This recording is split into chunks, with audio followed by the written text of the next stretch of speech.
We're going to begin. Welcome back to another episode of Collector's Quest. I'm Tyler, and this is Johnny. Johnny, what's going on? You know, Johnny, we're going to talk about some video games. It's been another 2 weeks, so it's time to talk about some video games. This is how, whenever you hear like those AI podcasts, they all start like with some really generic, stupid shit like that. And you think we should sound like an AI podcast? Absolutely. Oh, excellent. Now let's move on to the main topic, Johnny. The main topic for today's games are games. The best thing about collecting games is that video games provide enjoyment as well as mental stimulation. I'm not going to lie. Other important facts about video games. There's an AI podcast where someone used like 11 Labs, like one of like the really high quality voice engines, and they made a fake podcast. It was like a 7-minute podcast. It's on YouTube, and it's like two bots talk about a document that just says pee pee poo poo like 1,000 times, and they describe it as if it's a work of art and what the meaning could possibly be. And like, it's very stupid, but like, if you did that for like some like just like brain dead content, like, I don't know, if you had it like summarize like interesting Wikipedia articles, like, I could see myself listening to a stupid AI podcast like that. It was actually like listenable, or at least considering the fact that everything you hear now is the worst it will ever be. I can see a future where I'm listening to a fake podcast, as depressing as that sounds. So here's what I don't understand about AI, Tyler. AI was supposed to come and do the stuff we didn't want to do. How did AI come for the art? AI came for the content creators. Oh yeah, no, we want it to do like all of our art and poetry, and we want to send people to the mines. That's No, yeah, this is the worst. They're like, "Hello humans, you are good at physical labor. You are not good at entertainment. Please continue." I think a lot of the economy is just fake, Johnny. If you want to get into a podcast about capitalism, like, it turns out that everyone just kind of needs to be employed to live, even though we had this year called 2020 where it turns out like we really only need like doctors, garbage men, and the people making food, and everything would probably go fine. But then we have all these like fake jobs because everyone just kind of needs to be employed somewhere. Yeah. So shout out to the doctors, garbage men, and people who make and sell food, because you have the only jobs that the human race actually needs. Kinda, yeah.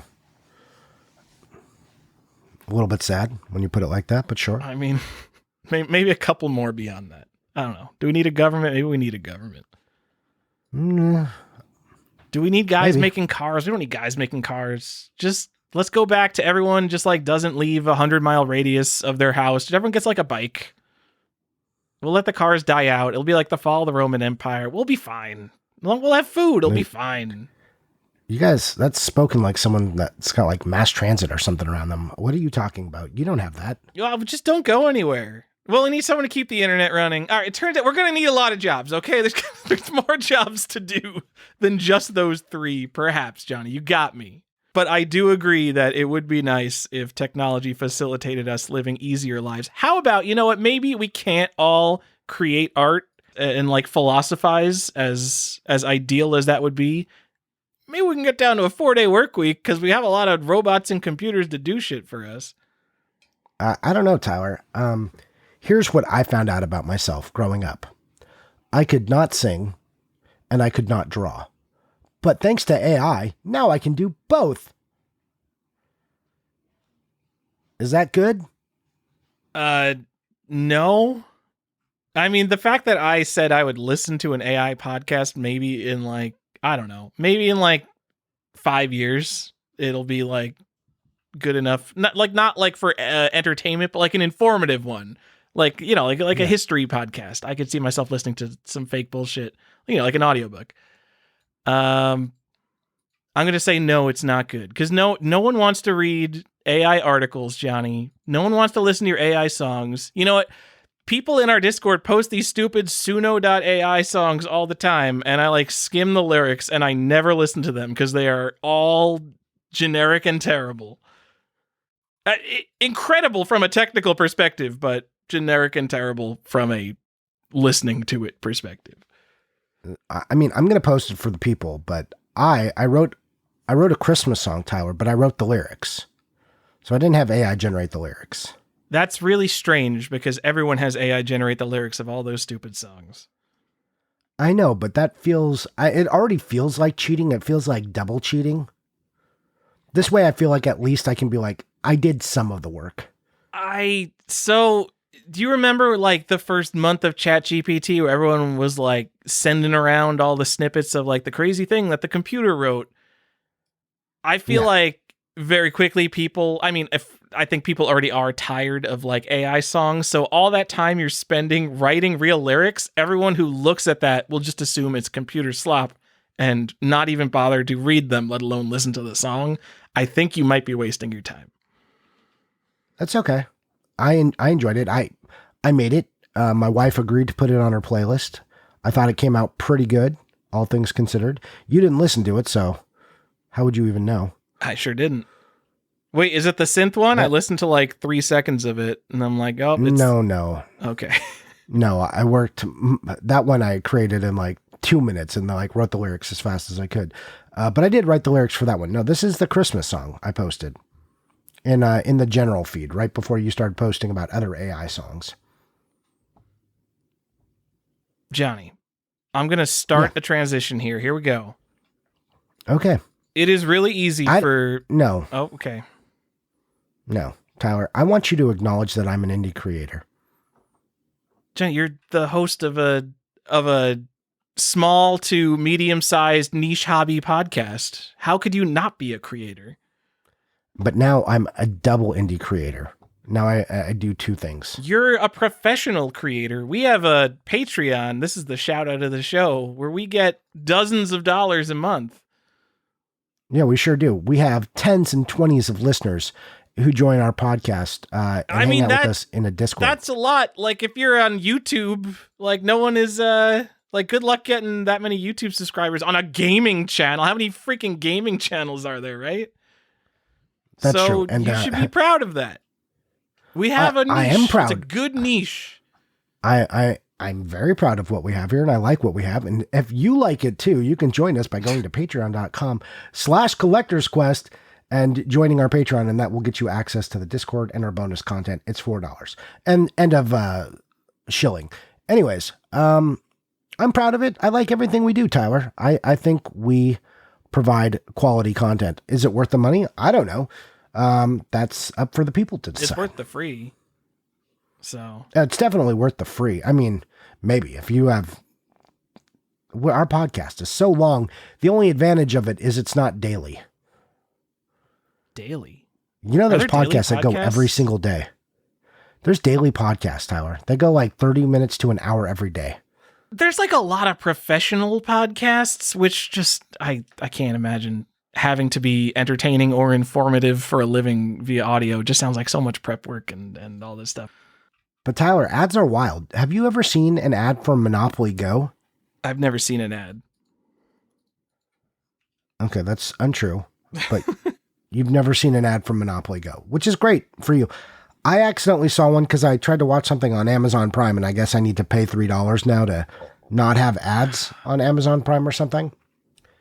Anyways, so I was deluged with Monopoly Go ads that had like Chris Pratt and Jason Momoa in them. Oh yeah, Monopoly Go makes like an unbelievable amount of money. Like actual billions of dollars, I think, maybe, or maybe I'm Monopoly is a terrible game. How did they convince anyone to play this game? It's just a Skinner box that's skinned up like Monopoly. It's get it, but another version of Candy Crush, but it's not Candy. It's not a match 3 game. It's just like a game where you like tap a lot every day, and it's like a slot machine to get dope. This is awful, but like, who's like, the Monopoly property, the game I trust and enjoy. No, that's a big portion of people, Johnny. My mom would have no interest in like the thing that would interest me would be like Path of Exile. That's my Monopoly Go, because it's like, oh, it's the genre I'm interested in, it's the setting I'm interested in, it's the everything about this is the thing I'm interested in, but it's just a complicated trap to suck me in forever.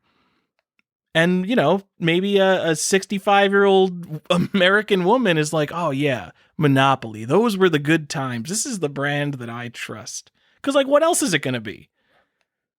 The name Monopoly should immediately cause distrust. Monopolies are not a good thing. Stupid, like, lefty millennials. These are old women playing this game. We're like, no, oh yeah, monopolies. I remember the Sherman Antitrust Act. It's a good thing we got rid of those.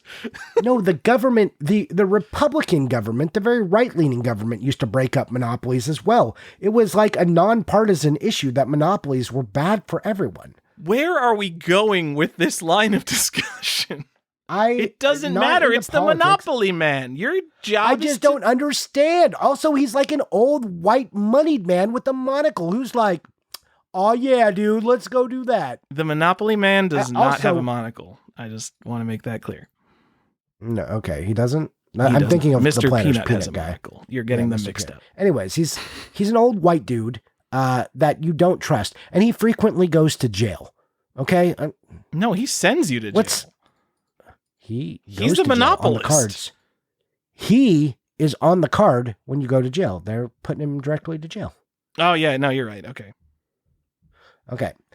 It's not a fun game. It's not a game people enjoy. It's like Risk. Okay. No one enjoys Risk. You just play Risk. You don't enjoy it. So I've never played Monopoly Go. Yeah, you're right. Risk kind of sucks. But I watched a design video. It was like breaking down the game design of Monopoly Go. And it was all about how like people are really dumb. And like the entire gameplay of Monopoly Go is that there's a big red button that says go. And all you do is press that big red button. And the simpler it is, like the more people will play it. No. Yeah, why? Just hit that big red go button. What are even the other options on the screen? Look, it doesn't matter. What is going on in the world? I don't understand where the big red, let's push the button again. I'll push the dopamine button. It's right here for me. The thing that drives me crazy too about games like this, so I haven't played, I don't know this for a fact, but I kind of do know it for a fact because of these games. So I'm looking at screenshots and it has the selfie photos of people running around the board. And it has like their first names on it. And from games I've seen like this, all of those people are fake. So it'll say like, oh, you're playing with Sarah and Jamal and Jacob, and it'll have a selfie. Who the fuck is uploading like their selfie and first name to Monopoly Go? I mean, I'm sure some people are, but like, and they're playing live at the same time as you're playing against bots that they're tricking you. It's all just like this psychological fucking nonsense. I am never going to believe anyone who has like just a normal first name on an internet game. If your name isn't like Horse Dick 44, you're not real. Wasn't there was there a Halo game? I remember like the first game I played where like they had usernames like Horse Dick 44. It might have been a Halo game.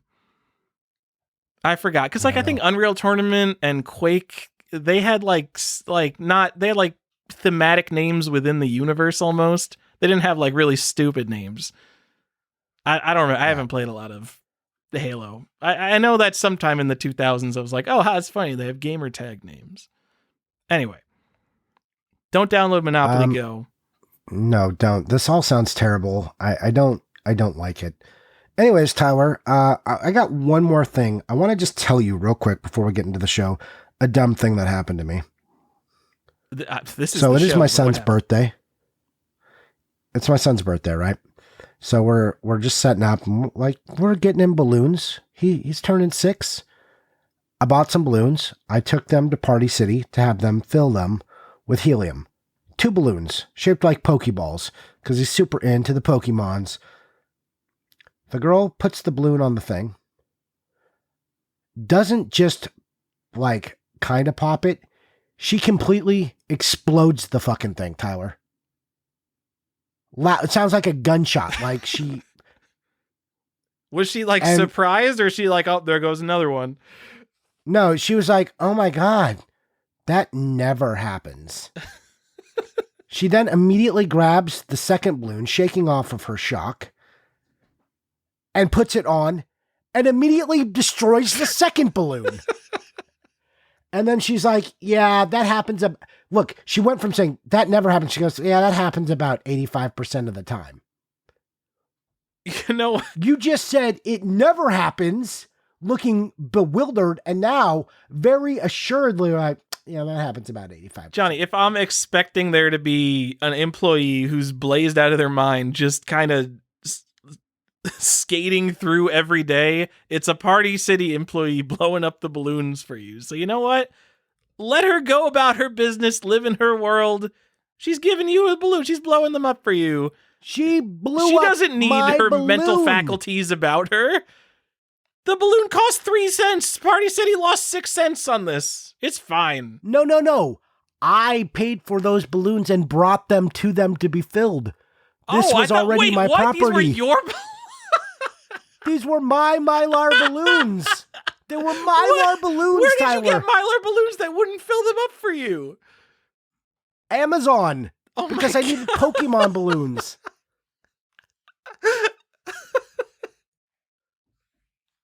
Like, literally, Party City sells that same balloon, but my location was out. So I had Amazon ship me the same fucking balloon. So this is a balloon, presumably, they've seen before, that they've filled before. It wasn't like I'm taking them something they're like, I have no idea how this works. This is a balloon they sell. All right, I kind of love this story now. I love the idea that you just brought your property to Party City and they just destroyed it. And you know what they said? We won't charge you for the helium. No shit, you won't charge me for the helium. What the fuck are you doing about my balloons? Oh, man, and you're Gen X, so you definitely complained about that shit. Dude, I did not have time. I'm like, who is the manager here? Just let me know. Can I have the number? And then I walked out. See, I'm a millennial. I would have apologized and then walked out and then paid for the helium. Dude, I literally had to get, like, my wife and I were racing because it was his birthday today, and we had him in the car coming. She had him in the car coming, and I had to get to the house and get it set up. Like, it was a whole race against time. So there was no time to be fighting about it, or I would have. Okay, Johnny. Thank you. Like, for this. my instinct was to be like when she grabbed the first balloon, I was like, well, shit, I guess that happens. Like, let's be careful with the next one. But she just did it so fast and destroyed the second one immediately in the exact same fashion. I was so dumbfounded. I did not know what to do. I was aghast, flabbergasted, completely gobsmacked. Just like, what? What did you do? It's worth all the story equity. It is. This is way better than having a Pikachu balloon is this story, Johnny. All right, Johnny, we are 20 minutes into the episode. We need to start talking about video games. I know. Let's move away from these giant creators like Pokemon and talk about indie creators, shall we, Tyler? What's an indie game? We're talking about them today. So I would assume an indie game is like a team of like one or two, or like a really small group, like 7 people who've band together and like scraped together a game and didn't have the world's biggest budget. And they it was blood, sweat, and tears the whole way to just like get it made. And they weren't sure it would actually make it. And, you know, they may have leveraged all of their income, possibly a second mortgage. These are indie games, right, Tyler? So that's like the romantic notion of an indie game.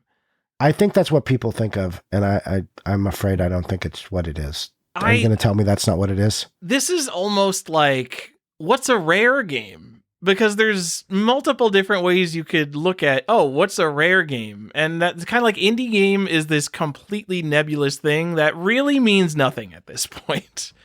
And I see people pushing back against the bigger budget, like much more established studio type indie games and like asking for different terms. But yes, so a game made by a small developer without the financial support of a big publisher.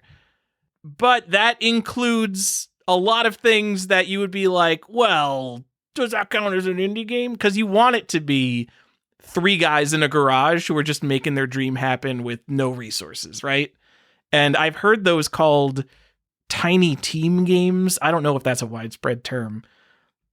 Those are like the more interesting games to find, but also those generally aren't the popular games, because the popular indie games are very often like either like the 1 in a million guy who like made it all the way and solo devved his way to financial success, or it's like the second, third, fourth, fifth game of an indie studio after they have all these resources and infrastructure built up around them.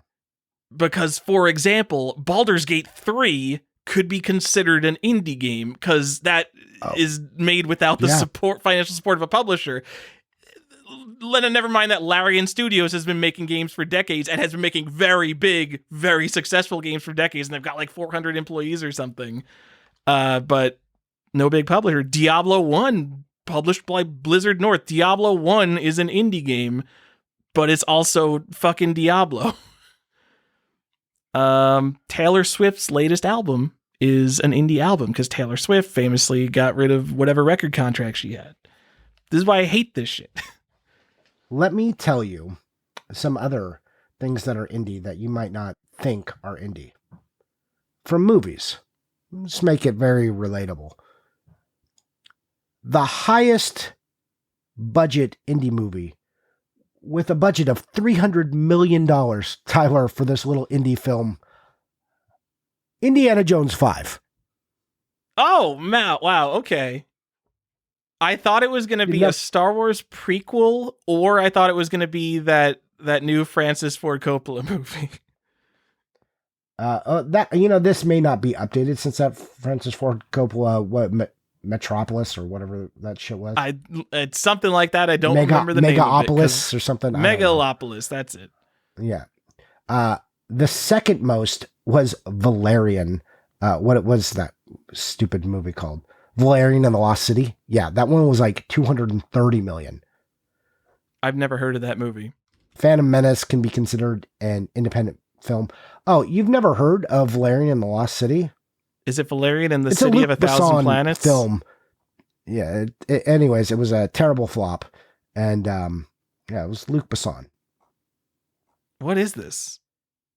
Why was so much money put into this? This movie it didn't make money, but like $226 million box office means people saw it. Like not enough to make their money, I guess. The budget was $230 million. They are fucked. Yeah. But okay. 7 was an indie movie. The Passion of the Christ is an indie movie. Those ones feel like maybe they fit better. But see, like, yeah, I mean, fit better. It doesn't matter because if you say indie movie, like I'm thinking like, okay, like art house student project, or like maybe art house student project that like they scrounged together $300,000 for some gear and shit. Like, I don't know. Angry Video Game Nerd movie, that was like crowdfunded. I don't know where all the funding for that came from, but okay, that seems like an indie ass movie. 7, if it's just made by rich people, like okay, I guess that counts as an indie movie, but like that doesn't count in spirit of the term, right? Phantom Menace, for instance. Right. Yes, exactly. Considered an indie movie. I think so going back to games, Johnny, Dave the Diver, there was a controversy at the quote-unquote Game Awards. I wish we had a real, even if it is like just a stupid award show that is just one of a million Game of the Year awards, why did we call it something so lame? We got the Academy Awards and they're nicknamed the Oscars, and those are both cool names, and we just have the fucking Game Awards. But Dave the Diver, nominated for 2023 Indie Game of the Year, literally made by a subsidiary studio of Nexon. Nexon, a multi-billion-dollar corporation, and that got nominated for Indie Game of the Year. I like that they have that can-do spirit and wouldn't let the man hold them back. But Johnny, did you notice it has 2D pixel art? That means it's an indie game. Cool. Love it. So, Tyler, are you telling me that indie games are a sham and it's a title that we put in front of things to make them seem cooler for the hipster crowd or whatever the hipsters are called now? I don't know. I think It feels like a marketing title now. maybe I think what people want is like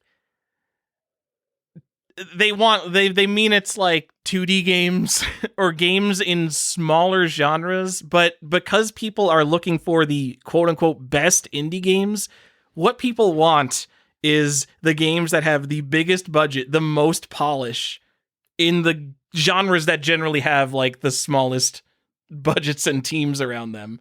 So you look at let's just go straight to Minecraft. Like Minecraft started by one dude and has exploded to literally be a multi-billion-dollar Microsoft property. So if you're looking for a survival crafting game, Minecraft was an indie game at some point. Yeah. But now in that genre, it has had literally the most money pumped into it. So if you're looking for this is a terrible example because Minecraft is no longer an indie game. Is Stardew Valley still an indie game? Anyone with an engine can go and make a farming sim. But Stardew Valley was originally made by one dude who did almost all the work himself, as far as I remember.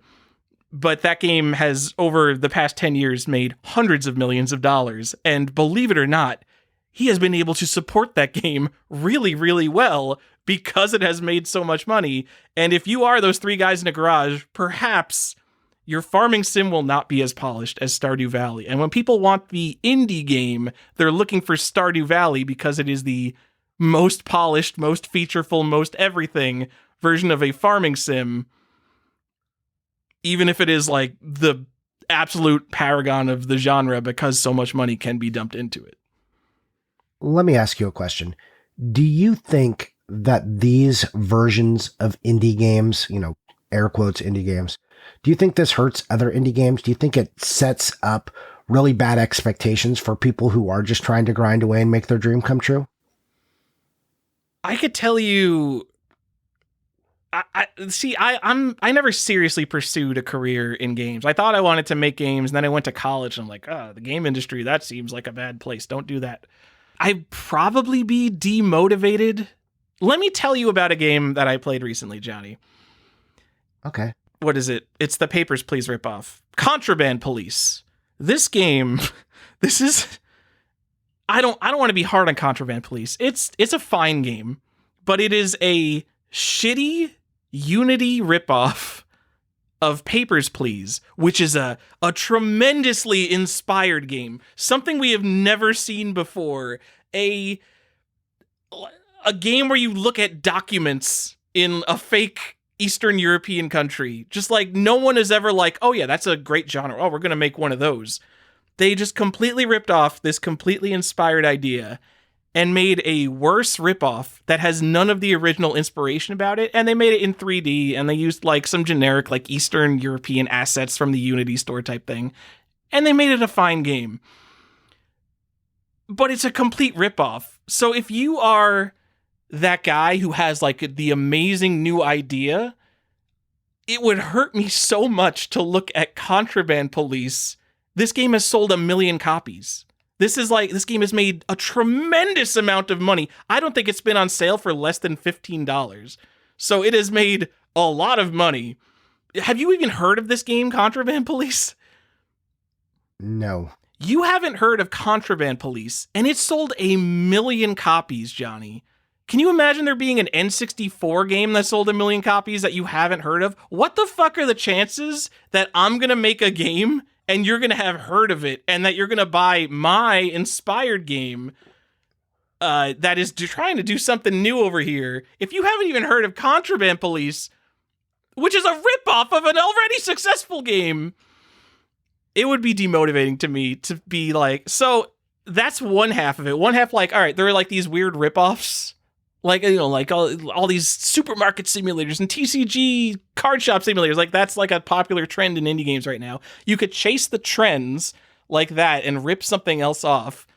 Or you look at like the original stuff, and another game I'm playing is Hades. And I would look at fucking Hades, an indie game, and it's the most incredibly polished, like unbelievable, like art, voice acting, animations, gameplay feel. And I would just be like, it's impossible to make a game like this. I have to be the most talented person on earth to make a game like this. And I don't know, either I have to sell my soul out and give up my creativity and make a ripoff, or I have to be literally the most talented people in the industry that are making games. And I'm Johnny. I can't do either of those things. I'm just going to be an IT guy. Oh my God. This just seems it seems so hard to be an indie dev. That does seem pretty terrible. Shout out to Future Man from our Discord and his work on his game, #Blood, BULD. I don't know if you say it #Blood or just Blood. If it is just Blood, you did a bad job because there's already a game named Blood, BLOOD, and that's very confusing. But maybe it's #Blood.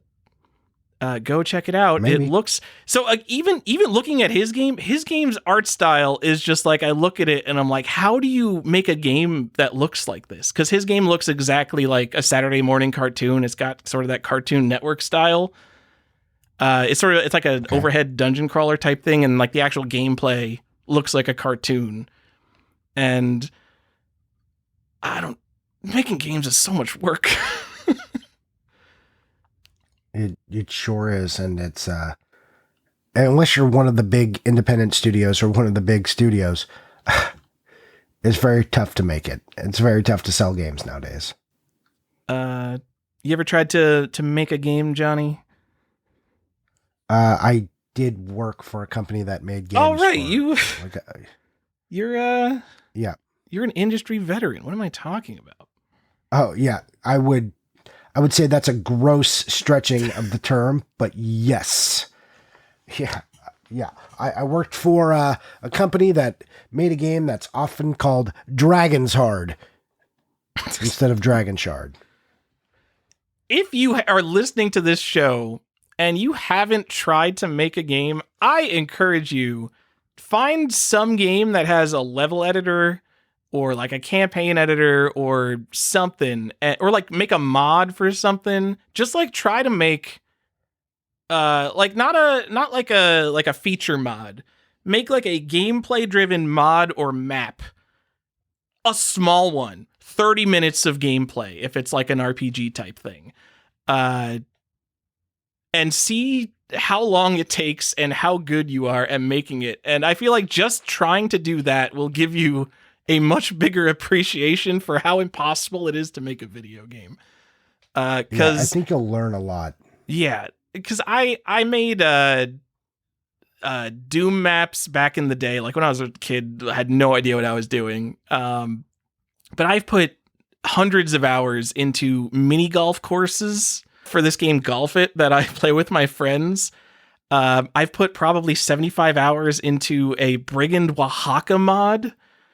And like I realize 75 hours is nothing in terms of game development, but just like you throw hours and hours at this shit and it's just like, man, everything I've made still completely sucks.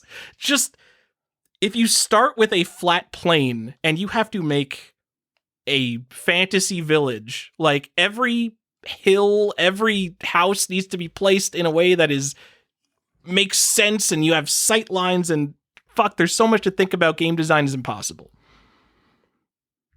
That's just map design. It's pretty too. terrible. All right. And then you have to test it. Well, not if it's a mod or a map. You just throw it out there and then no one plays it. I mean, that's true. But I mean, if you really making a game, then you do have to test it. And then, well, man, really if you've never done QC testing on a video game, you have not lived. What a soul-sucking... You want to hate video games? Be a QC tester. Why? When I was a kid, I saw those commercials that were like, get paid to play video games. We need to tighten up the graphics on level 3. It just seems like the dream job. Play testing video games. No. So I had never done QC before, but at our company, it was everybody does QC. So you would have this like, okay, for the next 2 hours, the whole company is doing QC. And they're like, all right, you're assigned to go into this room and then run into this wall and see if the spiders attack you. Okay, see if you can get through the wall. See if you can do anything that messes up the spider's ability to attack you. by doing off the wall things. Report your bugs and like tell me if the level breaks at all. If you slip through anything, like is there any artifacting? What's happening? You're just like, this is the worst thing I've ever done. That sounds great. And also, it's going to be like a Dora the Explorer game that you're doing that for, and you're just going to be Dora the Explorer running into the boundaries of the map all day. Oh, it sounds like a great job. Yeah, please enjoy. But let me tell you about the job security you would have as the Dora the Explorer run into walls all day guy.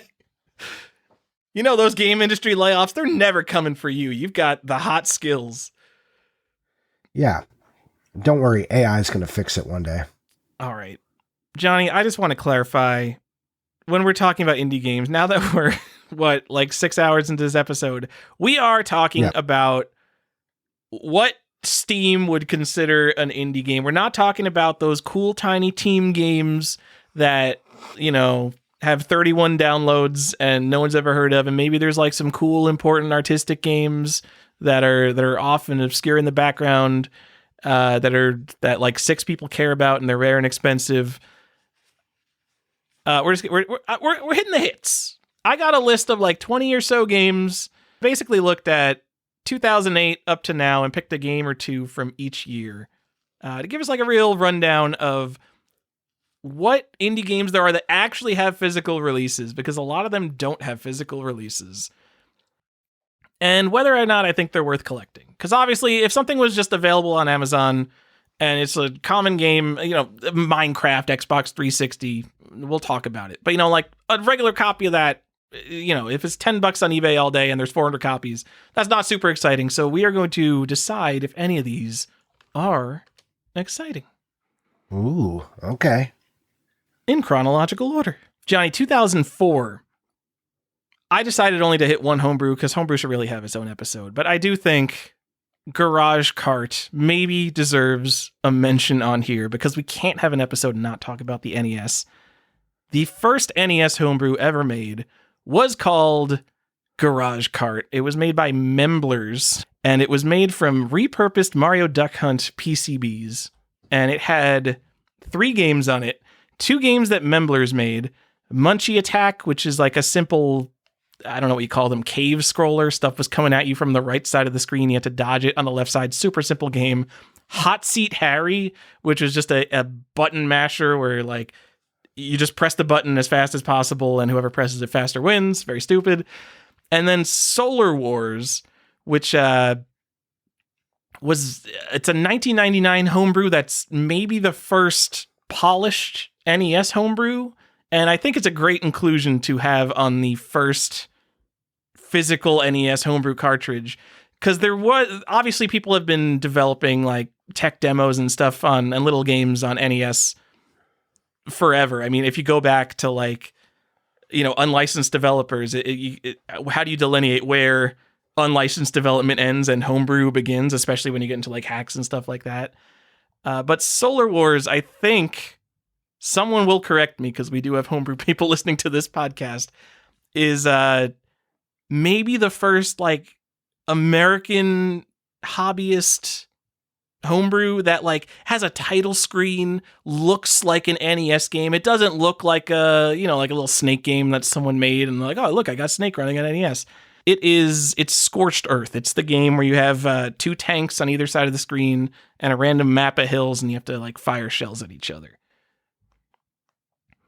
Okay. So does that sound great? There's one on eBay right now for $42,000. It's been there for a while. Ooh, that's a pass on that one. That's 1,000 times increase from what that cartridge originally sold for. I think these were originally like $40.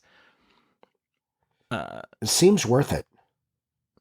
I think this is super cool. I think so there's a lot of like really weird NES grails like on the edge of things. You've got your big one, you got your stadium events and your Nintendo World Championships, and then you get into like the unlicensed weird stuff that people care about a lot less, like your Cheetah Men's and your Myriad 6-in-1s, and then like Garage Kart and games like Papillon Gals. Like you are like, these are the games, these are the grails for people who don't do anything but think about NES all day. And I think there's something to that. I think This is one of many of like real NES grails. Okay. I mean, I can see that. It's never held any appeal for me at all, but I do understand it. I didn't write how many sold. I don't even remember how many sold. I bet it's listed on the cartridge itself because everyone in the early homebrew days loved making everything was a special edition. In the early homebrew days, like, you wanted to be special because these were collectors buying this crap. 24. There were 24 copies of Garage Cart made. Were they numbered? You bet your ass they were numbered, Johnny. We could track the lineage of the $42,000 one. That one sold for $1,900 in 2016 on Nintendo Age. Excellent. Cool. Just to put that in perspective, how crazy this cartridge is. That's like Little Samson complete in box in 2016. And someone bid on Garage Cart instead, a game that basically only people on Nintendo Age would have even known existed. Yeah, that's madness. Super cool. I do not think it's worth $42,000. If I had to guess, it's worth $5,000 to $10,000. And I'm sure someone who has a Garage Cart is going to be like, no, man, some guy in Norway offered me $20,000 for mine. Just the other day, a complete in box Myriad 6-in-1 sold for $3,700. And if you're going to tell me that Garage Cart is worth like an order of magnitude more than a complete in box Myriad 6-in-1, like, what is the market? Like, what is the market for Myriad 6-in-1? We're already talking about like the most desirable game among a bunch of niche weirdos. And Garage Cart's market is like, what, a tenth of the people who care about even Myriad 6-in-1? So yeah, that sounds batshit to me. It's a weird thing. If you have Garage Cart, I do think you are the coolest. You're officially the coolest. Are you cooler than Nintendo World Championships? No, not even close. Get out of here. Probably not. No, not even close. Get out of here. We're not. Look, you could spend exactly the same money for this, and I would go, oh, that's nice. And then I'd see a Nintendo World Championship card, and I'd be like, damn. There's no comparing these. You've never seen a Garage Cart on Heritage Auctions. You're going to see Nintendo World Championships on Heritage Auctions. Yeah, there's one the other week for $50,000. Nintendo World Championships is on the way down. What's the market for Garage Cart? I don't know. Who's selling these? Cool. I do want to mention, this is not the first homebrew game ever, or I still wouldn't put it on par with Nintendo World Championships, but the first homebrew ever is probably, homebrew is a weird word because people develop software for old systems, but the first commercial cartridge sold, I think, is the 7800-2600 monitor cartridge. Would you believe a cartridge with such an exciting name was like a cartridge meant for Atari developers, and it had a bunch of tech demos and came with like documentation on like how certain things were achieved and like the programming behind it. A super boring cartridge for nerds. It does have tech demo games on it, so it is technically a video game. Probably the first actual homebrew. No idea what an original one would sell for. See, my problem with that is, isn't like half of the Atari games that people think are like R10s, just bullshit homebrews because Atari didn't police any of this stuff? I mean, it depends on what your definition of a homebrew is. I know. That's why I hate this. Yeah. But I mean, that's like calling like a Calibeth on the Apple II a homebrew because it was sold at like a local computer land. And it's just like, I don't know, Richard Gary just like made that on his own Apple II. So it is a homebrew game, I guess. It's a homebrew. All right. But people want to give it more clout than that. So they don't want to stick that label on it because they feel like that diminishes it. And even you feel like that because you didn't want to stick it on there. Stick what on there? The homebrew label. I mean, I think homebrew technically means making new software for an old platform. So if you're contemporarily making Apple II software for the Apple II, that's not homebrew. That's just software. Oh, that's just unlicensed nonsense. There's no licensing. You don't have to be licensed. Free the software. I don't know. Johnny, let's move on to some real indie games. Okay, tell me about a real indie game. Cave. Tell me about a plucky little guy who made it. Do you want to hear the most plucky little guy who made it story? It's the Cave Story. Oh, it's got a lenticular cover. Oh, stop.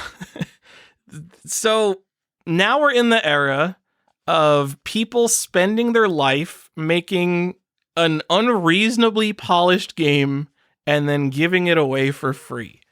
Man, the 2000s were awesome. Before we had paid DLC and downloadable games, people just put a bunch of work into stuff and gave it to you.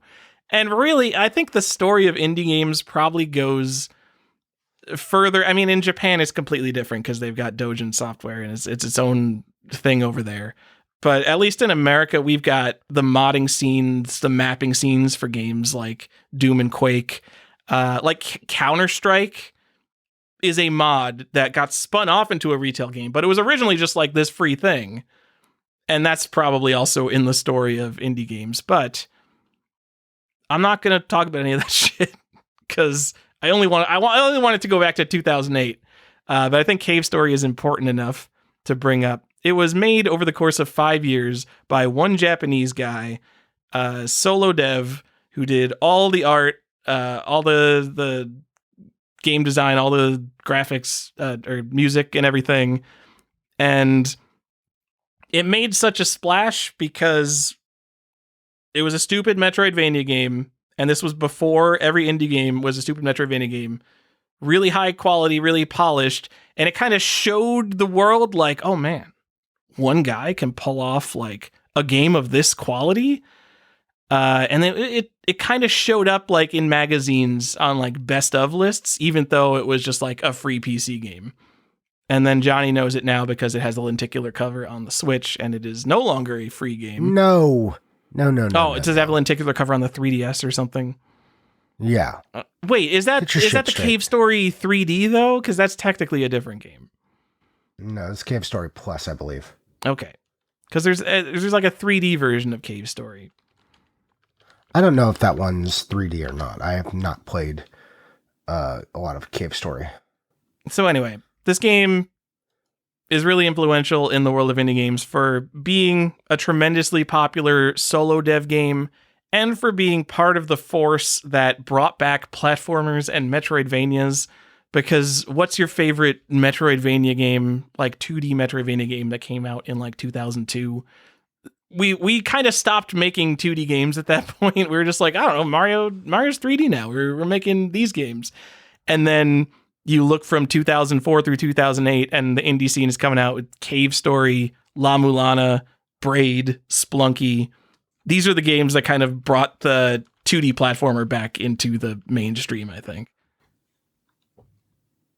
If you say so. Johnny, 2008, We got Splunky. Ooh, this is a game I love to confuse with other games. Go on. Do you know what Splunky is? Yes. It's a free indie platformer for PC. No, it's not. That thing is on every system ever made. Yeah, they eventually made money from it. Wait, is it? What do you mean, Splunky? Yeah. I thought Splunky only had a limited run games release. Did it have other releases? I mean, you can buy it digitally. Why would you buy it? It's free. Because it's on the Switch that way. I can pay some money now. When you say if you say PS4 and Switch, or like any of the limited run games platforms, if you call that everything, that's just like the platforms that's easy for limited run games to publish on. That's not everything. Okay. It's everything. Okay. So, all right. Actually, we didn't talk about the collectability of Cave Story. We're not here to talk about the history of indie games, Johnny. Cave Story Plus. Let me tell you. Hold on. I want to just real quick. Switch, PS4, PS3, PlayStation Vita, Xbox 360, and Windows, and Mac. Is there anything it's not on? Go on. Okay. Cave Story does not have a physical release. as far as I know, just completely distributed online. You can get Cave And Story then ripped off by Nicalis What are you talking about? Ripped off by Nicalis? when they made Cave Story Plus. Oh, There's like a whole thing. You don't know there's like a whole thing about like, oh, the free version versus Cave Story Plus. Like Nicalis like took it over and they like put the boss rush mode in, but didn't like credit the coder or some nonsense. And like, I don't know. They like changed some of the music. There's like a whole uproar in the Cave Story fan groups. Okay, I know nothing about this because I don't care about any of the ports of Cave Story. So Cave Story, it went to like WiiWare and DSiWare, and then it didn't have a physical release until Cave Story 3D on the 3DS. Is that correct? I don't know, but it definitely has a release on the Switch, which came out in 2017. My kind of idea is that Cave Story really matters because of its position in history in 2004. So I do not care about a 2017 version of Cave Story on the Nintendo Switch, let alone one that limited run games came out with in 2019. It's like, it's too far removed from the real thing to matter at all to me. But I mean, maybe if Cave Story is your shit, that's the way you got to own it, kind of. It's only $15, so it's just go get it. Just to clarify too, yeah, the 3DS version is the Cave Story 3D. All right, just throwing that out there. Splunky, double checking. I kind of feel the same way. So Splunky, again in 2019, had a limited run games release. You can get it for like $50 or $120 for the collector's edition, which comes in a big ugly gold box with a face on it. So far removed from the original thing that it doesn't matter. In my mind, these are freeware games. It sucks that we can't really own them.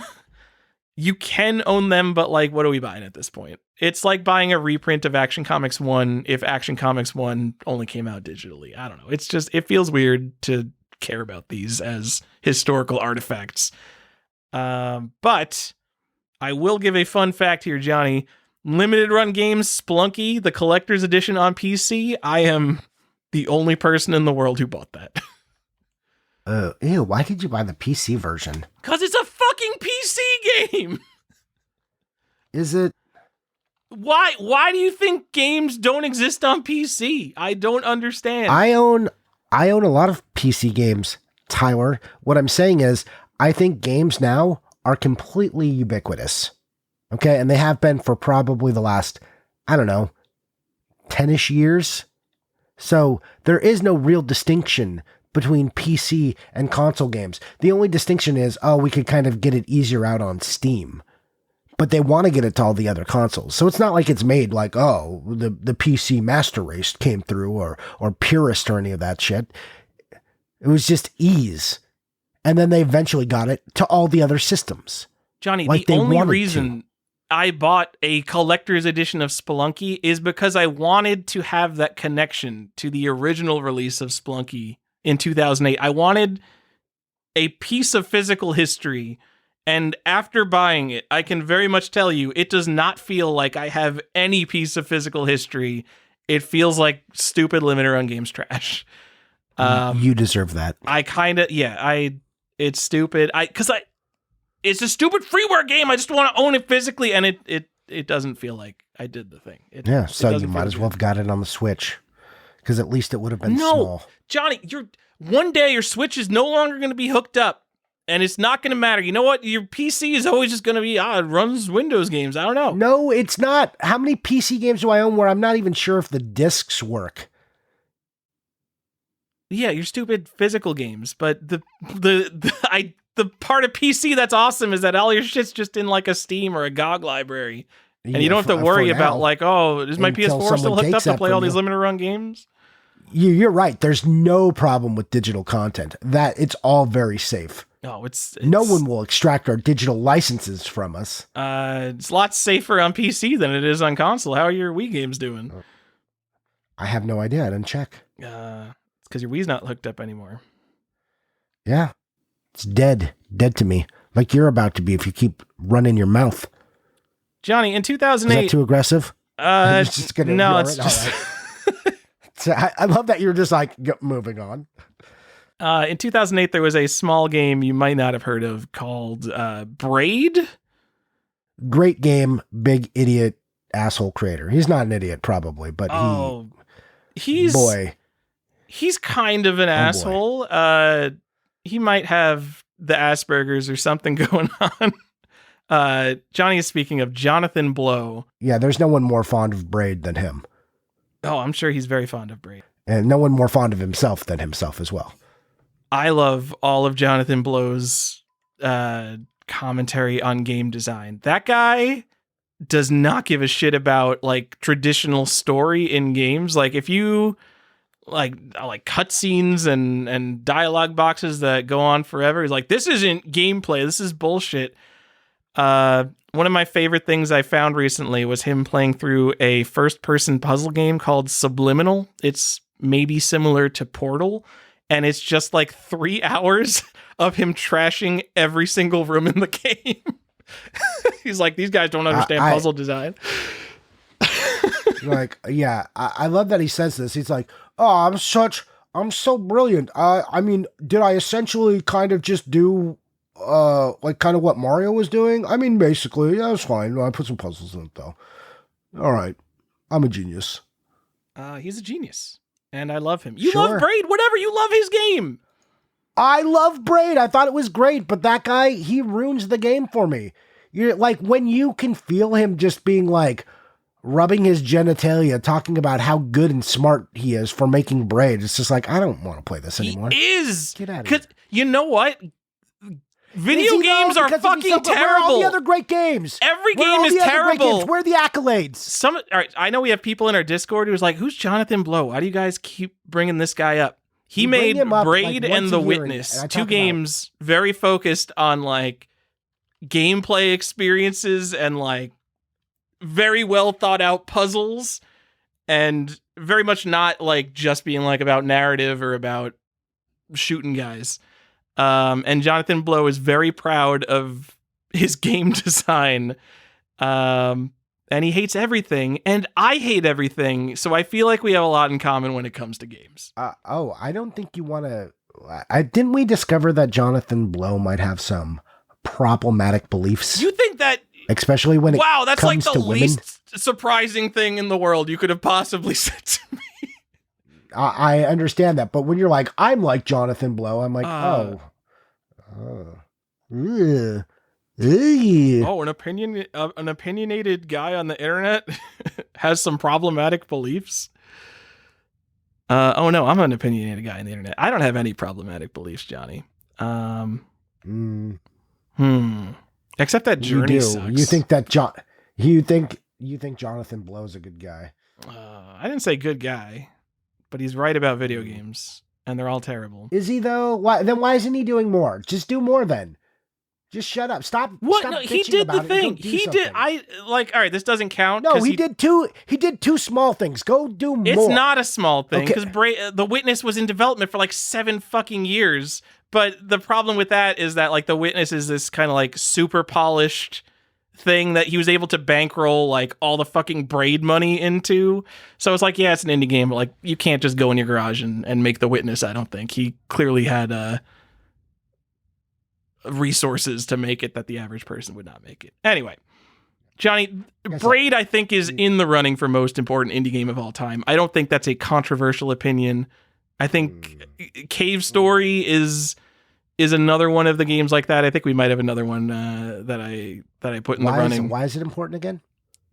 Because you could basically divide indie games into before 2008 and after 2008, and there's like a very specific moment, and it was caused by Microsoft of all possible companies to launch the indie game revolution. Microsoft had the Xbox Live Summer of Arcade, which promoted Braid and Castle Crashers. And this one event and these two amazing games kind of changed the perception on smaller games. Because before Braid, very, very good game that was like $15. Xbox Live Arcade sucked. It was real arcade games. It was like Miss Pac-Man. And like you had a couple of like $5 sort of a distraction experiences, almost like in the Geometry Wars sense. And there were good games on Xbox Live Arcade, but Braid and Castle Crashers were like much bigger, and they felt like game of the year type games, which was not a thing that a digital download game probably ever felt like before 2008.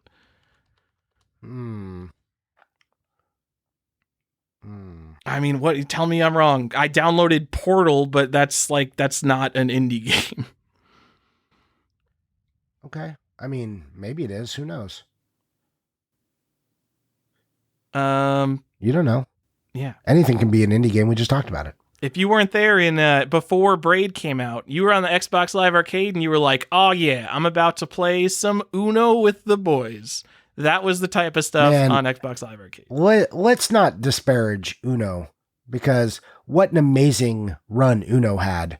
Okay, one, you could totally get all of your achievement points for that, and then you basically had chat roulette before chat roulette with video.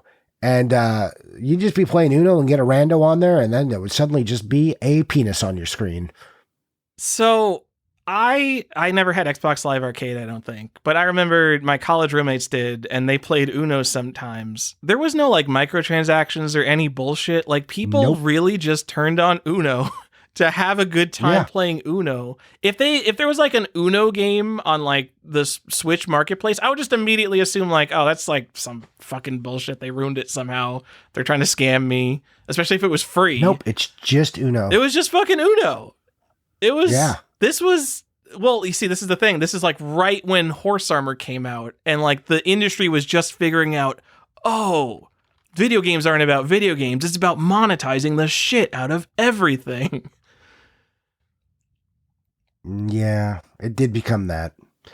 But man, you could load up some Uno. You could play Settlers of Catan. You could play, what's the train game that can't remember now? Ticket to Ride. Yeah, Ticket to Ride. There was Carcassonne. That. Yeah. Oh yeah, Carcassonne. Carcassonne was actually amazing on Xbox Live Arcade, because the worst part about Carcassonne is trying to total everything up and like distribute the pieces. And that made it so easy. Johnny, opinionated developer and genius Jonathan Blow does not support physical games in the slightest. He thinks they're stupid and pointless, and why would you have a physical game when everything can just be in your online account and we don't have to destroy the environment? Everything can just be in your online account, and then all of the people can take all of your things. Jonathan Blow's obviously expectation of what the world is a little different than mine. But someone slipped something by him, because budget game publisher Mumbo Jumbo somehow got the rights to release a budget PC version of Braid under their premium casual games label, which is very funny, because I think the most insulting thing you could do to Jonathan Blow is call Braid a casual game. But this is the only physical version of Braid, and because of Jonathan Blow's stance on physical media, it will be the only physical version of any of his games. And it's like $15 shipped brand new. It's one of these games that there is like warehouse stock of, and it's got a cardboard slipcover. Make sure you get the cardboard slipcover. Braid is one of the best and most influential games of all time, and you can get the only physical version, and no one fucking cares about it. Go buy Braid. I've said this before on the show. This is a cool collectible. People should go buy Braid. I dislike him, and every time I've heard him speak so much, and he's so condescending and rude to people unnecessarily, that I don't actually think I can buy it. He would hate the fact that there's a physical copy of Braid, and the fact that you're buying this and he's not getting paid for his game that he made. So really, by buying this, you're spiting him. I mean, yes, but also I think people should be paid for their work, so that's hard on me too. There is a copy right now with the cardboard slipcover, it's $5 with $6 shipping. Is that too much?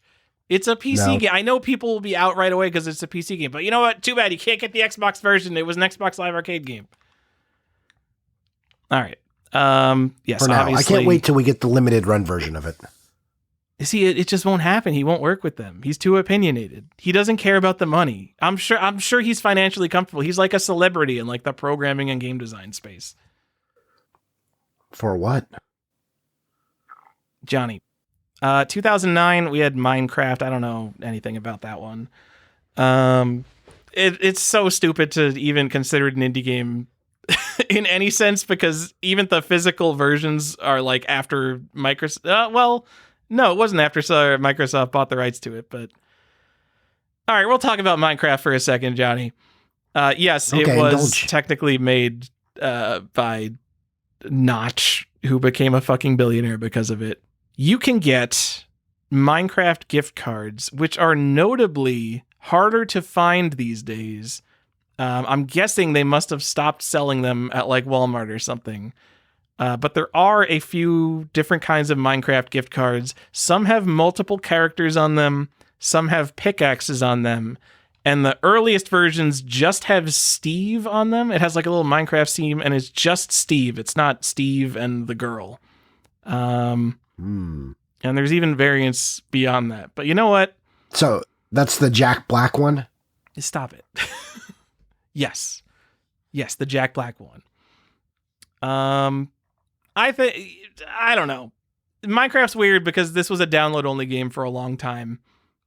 I think Minecraft gift cards are cool because they are rare, because who sells a gift card? Who has a gift card for Minecraft, let alone an early one? And if they have one sitting around, they won't sell it. So it's just like a hard thing to find. And if you're a weirdo collector, I think that's a cool thing to pick up.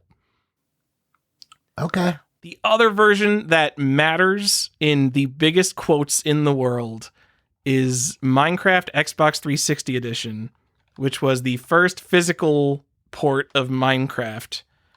And this matters for some reason. I bet if you took a kid today who is used to Minecraft, I'm sure there have been so many updates in the past 10 years that they would go back to the Minecraft Xbox 360 edition and be like, what the fuck is this piece of garbage version of the game? Probably. But I guess the exciting thing about this is that there is a uncommon variant that's the first print. So the first print comes with a 2-week Xbox Live trial, and the later prints come with absolutely nothing. I don't think this game even has a manual. Am I wrong about that? Yeah, I'm pretty sure Minecraft on Xbox 360 doesn't have a manual. So what you want to look at all the copies until you find one that includes the 2-week Xbox Live trial, because none of them have a manual. It'll also say on the back, like right in the back in the center, it'll say includes Xbox Live or Xbox Live trial. And that's how you know you got the good one. So, and where can I buy that? eBay? It's one of these things where, like, I don't know if it's actually rare or if people are just buying all the nice ones that include the trial, because, you know, it's like a $15 game. But it is like a thing where you will literally have to look at 50, 75 copies of Minecraft until you find one that includes the trial for a reasonable price. And, like, to be clear, this is a game that will have like 600 copies on eBay. So they're on eBay right now. It's just, you will have to do a lot of like looking at them. It's not like what is it? The No Mercy on N64 where like a billion people are hunting it down and like you have to like set up a save search and go kill yourself to find it. It is just going to be a lot of annoying looking through listings, because the guy who knows he has it is going to list it for like $75, and there's absolutely no reason to pay that for a complete in box Minecraft on Xbox 360. People bought this. It's true. People did buy quite a lot of Minecraft. Do I think this matters? No. That's stupid. Just don't buy it. It's fine. Minecraft gift card, even unless you're a Minecraft fan, whatever. You get some merch. So there was a Minecraft convention called Minecon. Go get your merch from the first Minecon. Who's got that? Josh Byerly's got that. Maybe he does. Johnny, 2010, Super Meat Boy. I didn't look up, I didn't finish my research for this episode. Whoops. Johnny, Super Meat Boy. Hey, William Shatner. Super Meat Boy. You see, I'm speeding up now and then slowing down. This was another one of those games. This is part of like the indie boom that happened after Braid. I felt like everyone was playing Super Meat Boy, but it might have been my bubble, Johnny. But Super Meat Boy was super popular, you might say. The sequel to, I think, a Flash game, Meat Boy, which was nowhere near as popular. It's true. Johnny, you can get the physical indie box PC release of this, which did come out a good deal after Super Meat Boy. Johnny, let me talk to you about indie box, because they're going to come up again on this list. Indie box. Yeah, but what's the good version? That's the good version. That's the first version, and probably the rarest version. Oh, I don't know. Maybe the Vita Collector's Edition? Fuck Vita. No one cares about fucking Vita. Stop bringing up Vita games. Who's playing their Vita? God, there's some guy like, oh. I mean, there's just 2 games you put on this list that are on the Vita. I'm looking up Super Meat Boy on Vita. See, this comes in like a oversized box with some stupid shit in it. I remember this release. And no, it's not rare on Vita. Everyone wants to get rid of it. Everyone bought this and they're like, oh, everyone's going to buy this because it's Super Meat Boy, limited edition 1,000. And like all 1,000 are on eBay. No, because I've got one. Indie Box, Johnny. 2014. This is a company that was in business from 2014 to 2017. It was a PC game subscription box. Do you remember Loot Crate and all the things like that? So 2 things were happening. God, I hate it. In the mid-2010s. Physical PC games were dying, because this is like now the tail end of like small box PC games kind of phasing out. And Loot Box or Loot Crate was a thing where you pay $20 a month to get a box of merch you don't want. What a concept.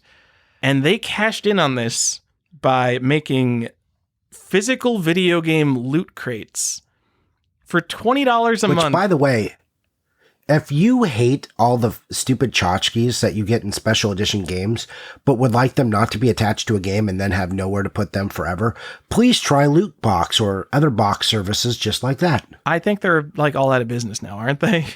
Maybe people. I thought Loot Crate went out of business. One can hope. So for $20 a month from IndieBox, you got a physical collector's edition of an indie game. It came in a kind of chunky, small PC box.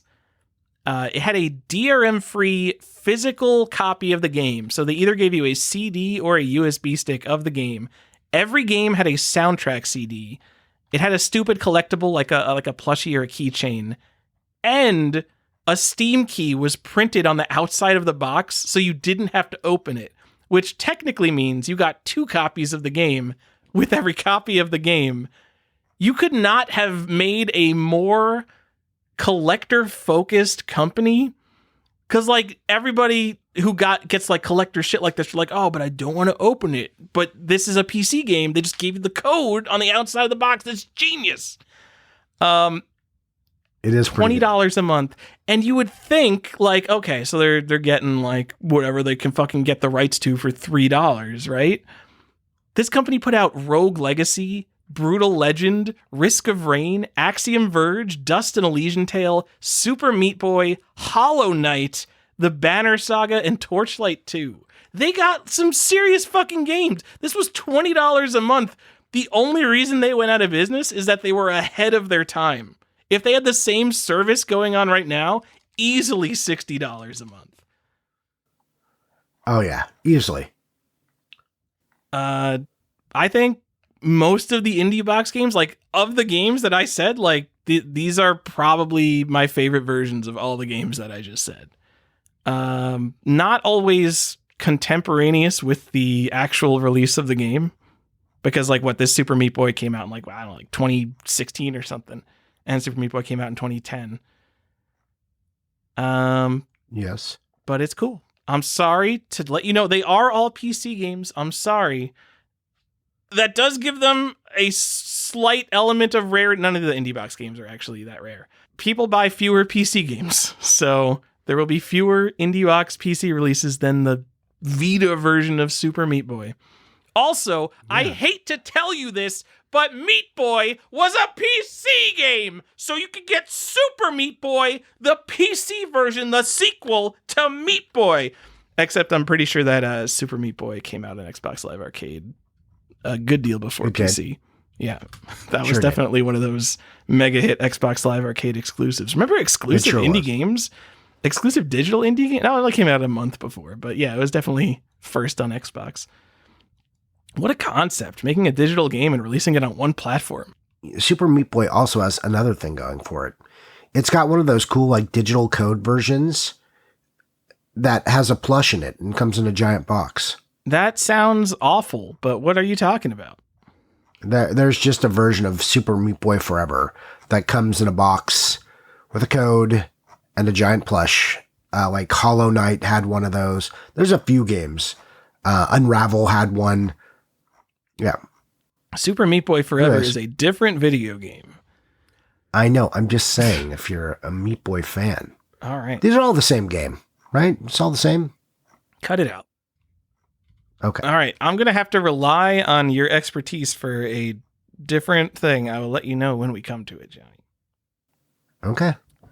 Johnny, 2010, Amnesia: The Dark Descent, the game least deserving of being on this list.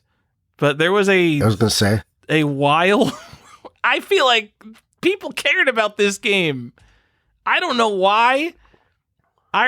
Did PewDiePie make this game popular? I'm pretty sure PewDiePie called it his favorite game at some point.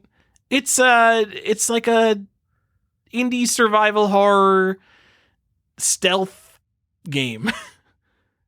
Yep. And I mean, like, I don't know, is this the progenitor of games like Slender, the 8 Pages, and all the indie horror PC games that like Let's Players play on YouTube and like scream at and get 1 million views? I think this might be like the progenitor of that genre of YouTube, because this is like 2010. This is early days of YouTube. All I can tell you about this game is that I for sure have it. You have it? Yeah, of course.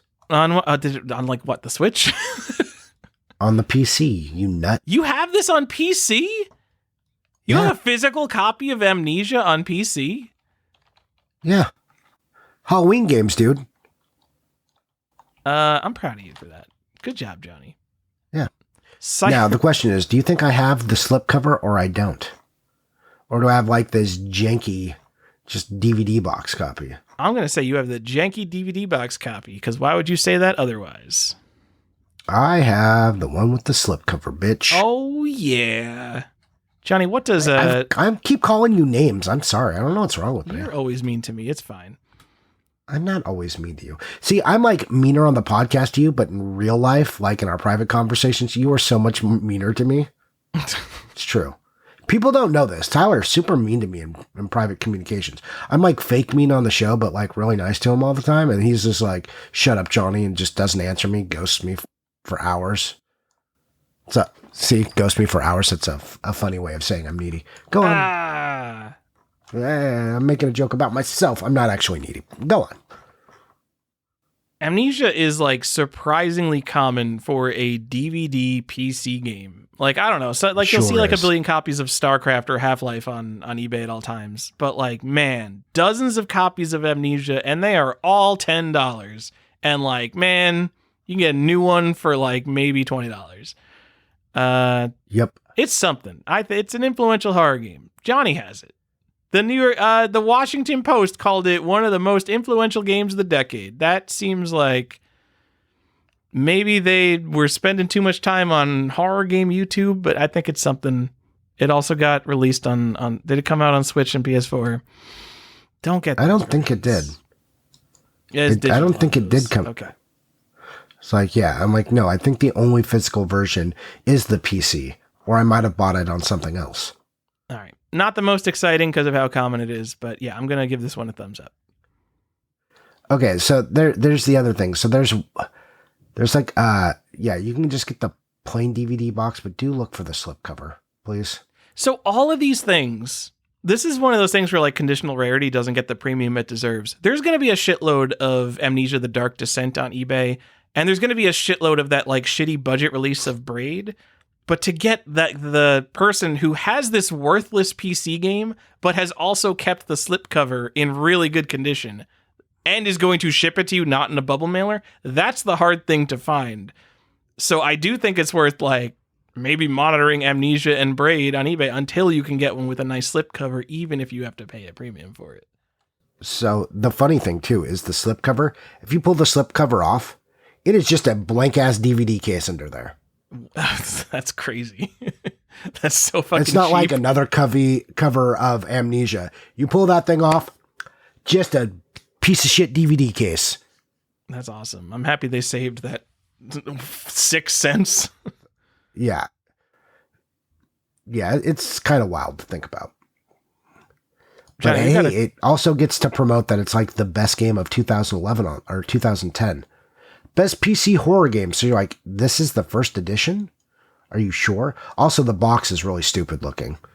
The art on it is just dreadful. I think Amnesia, so I think they can get away with that because was this like a Russian exclusive that came to America? Or came to the rest of the world? Think so. Also, you can tell you have the slipcover version. Like you're looking at it because sometimes it's hard to sell. It says PC DVD up in the top left corner. Okay. Yeah. And Tyler's also so impressed that I have facts about this right now. He's stunned. I'm stunned. No, I was checking. Yes. Amnesia was digitally distributed in Russia.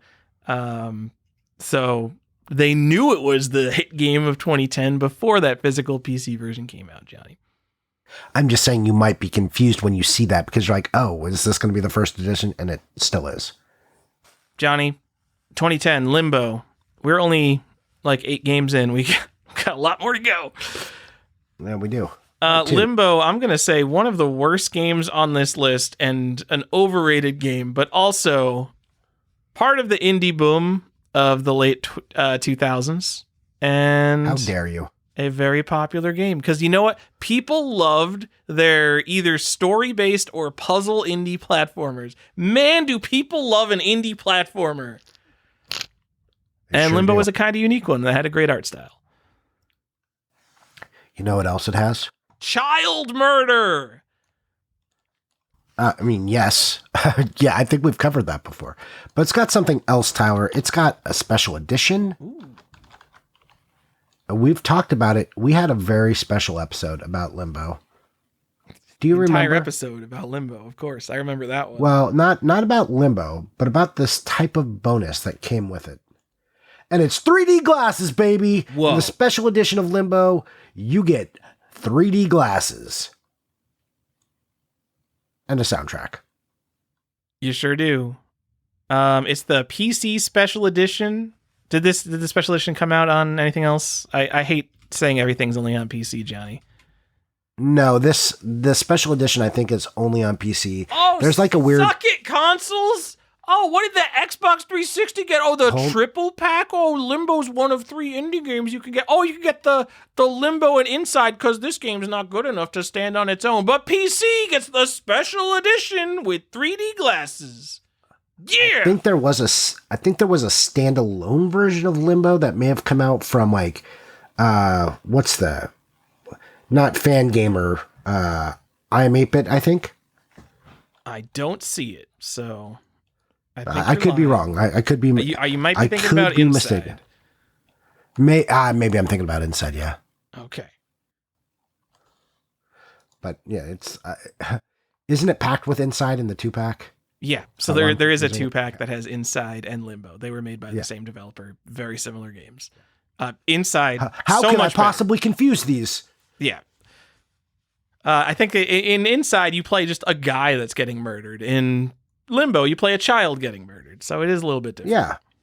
Yeah. If you want to support child murder, be sure to pick up your copy of Limbo. All right, so let me just compare and contrast these two games. We have talked about the Limbo PC Special Edition. This is a huge thumbs up because this is not only the only standalone release of Limbo. I feel like multi-packs are so cheap. I don't want multi-packs if I want like a collectible game. This is the only standalone release Limbo. And like, who has heard of this? Who knows there's a PC Special Edition of Limbo that isn't like a Limbo super fan?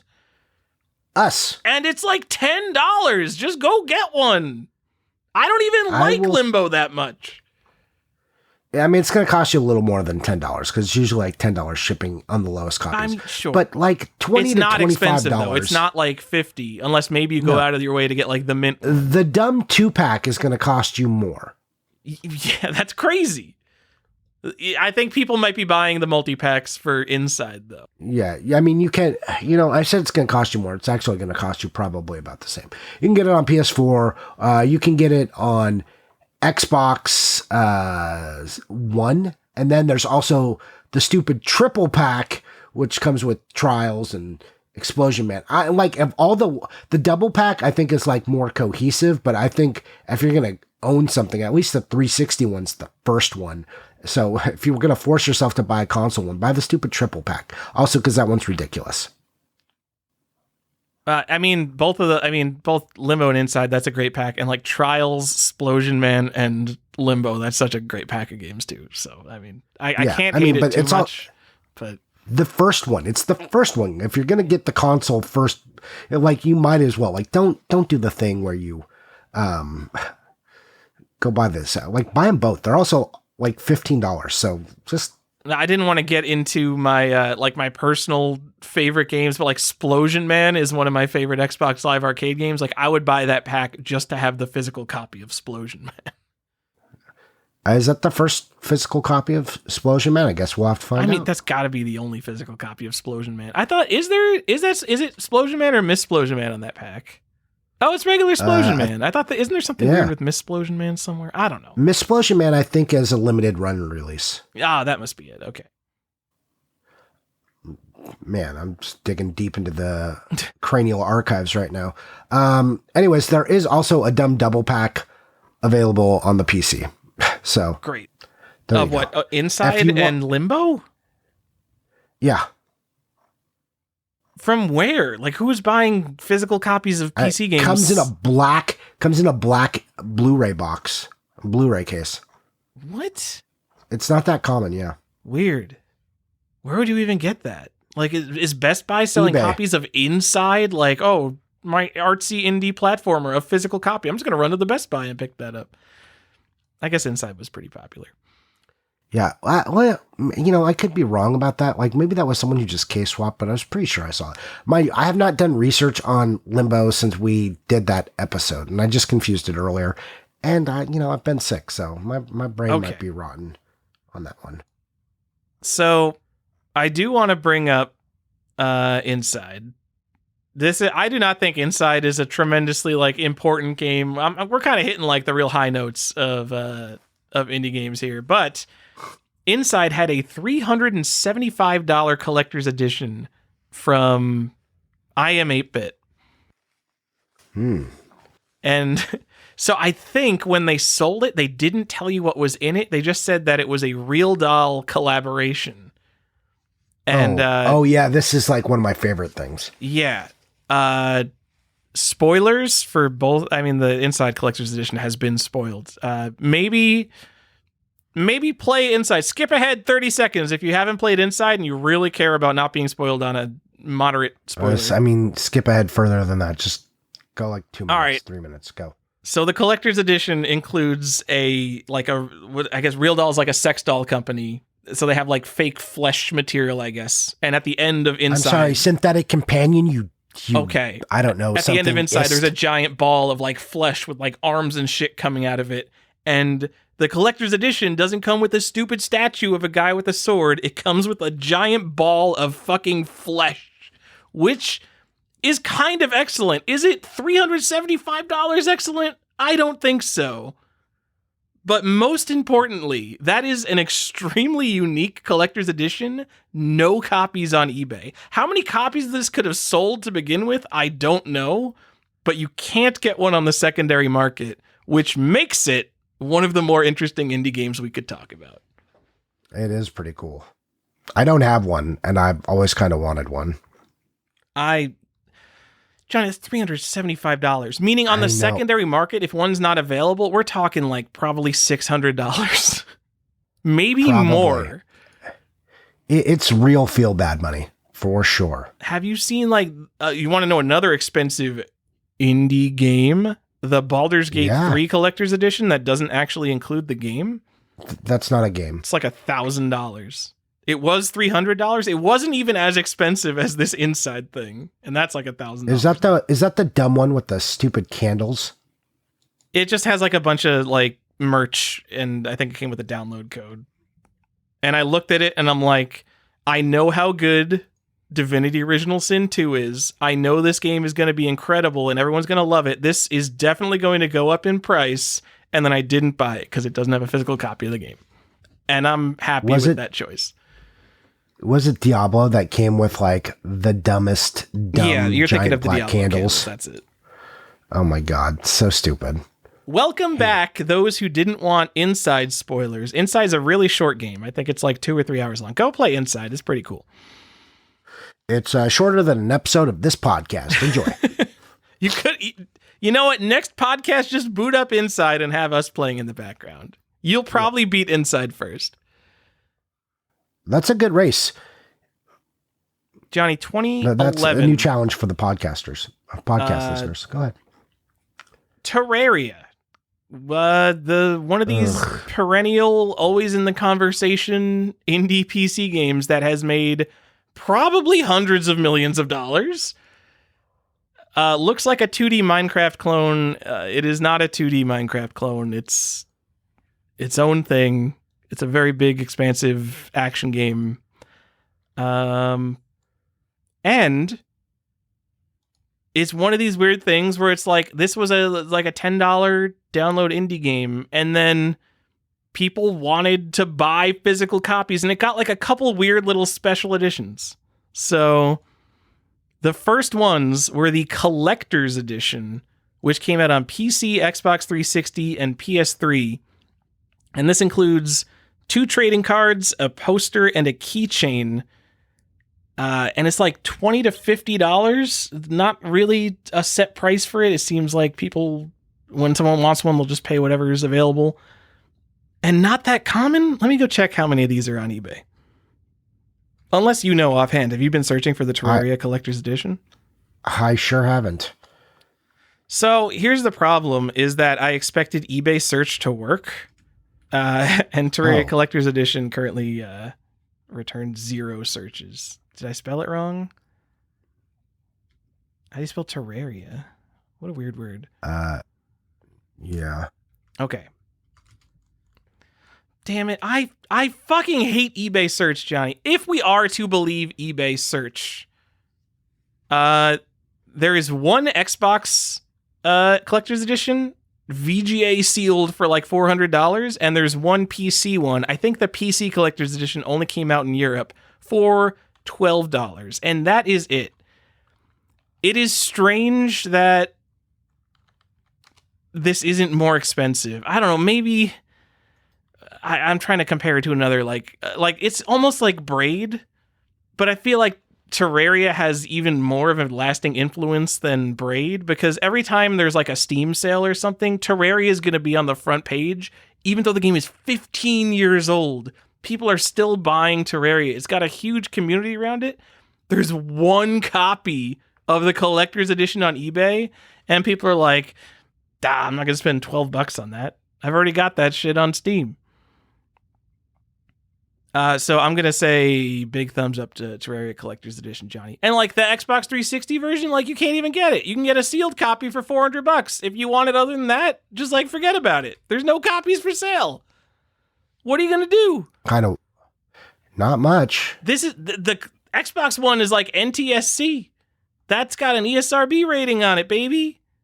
I've never, ever heard about that being in the realm of like, oh, you got to be on the lookout for Terraria Collector's Edition. It's one of these Xbox 360 games that never comes up. Probably because Terraria on Xbox 360 is like it's like $5. It's worthless.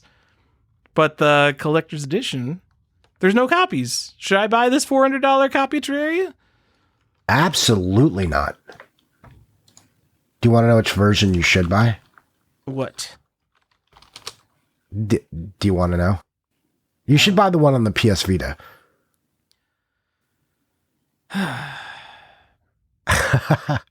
All right, so there's one other fancy edition of Terraria. Are you shocked by how many games that are on this list that are also Vita games? I hate the PS Vita so much. I'm just saying. There's a lot of them. Minecraft. Oh, wow. Minecraft got ported to something? No way. You don't say? Yeah, weird. Same with Terraria. It got ported to everything. What an indie darling.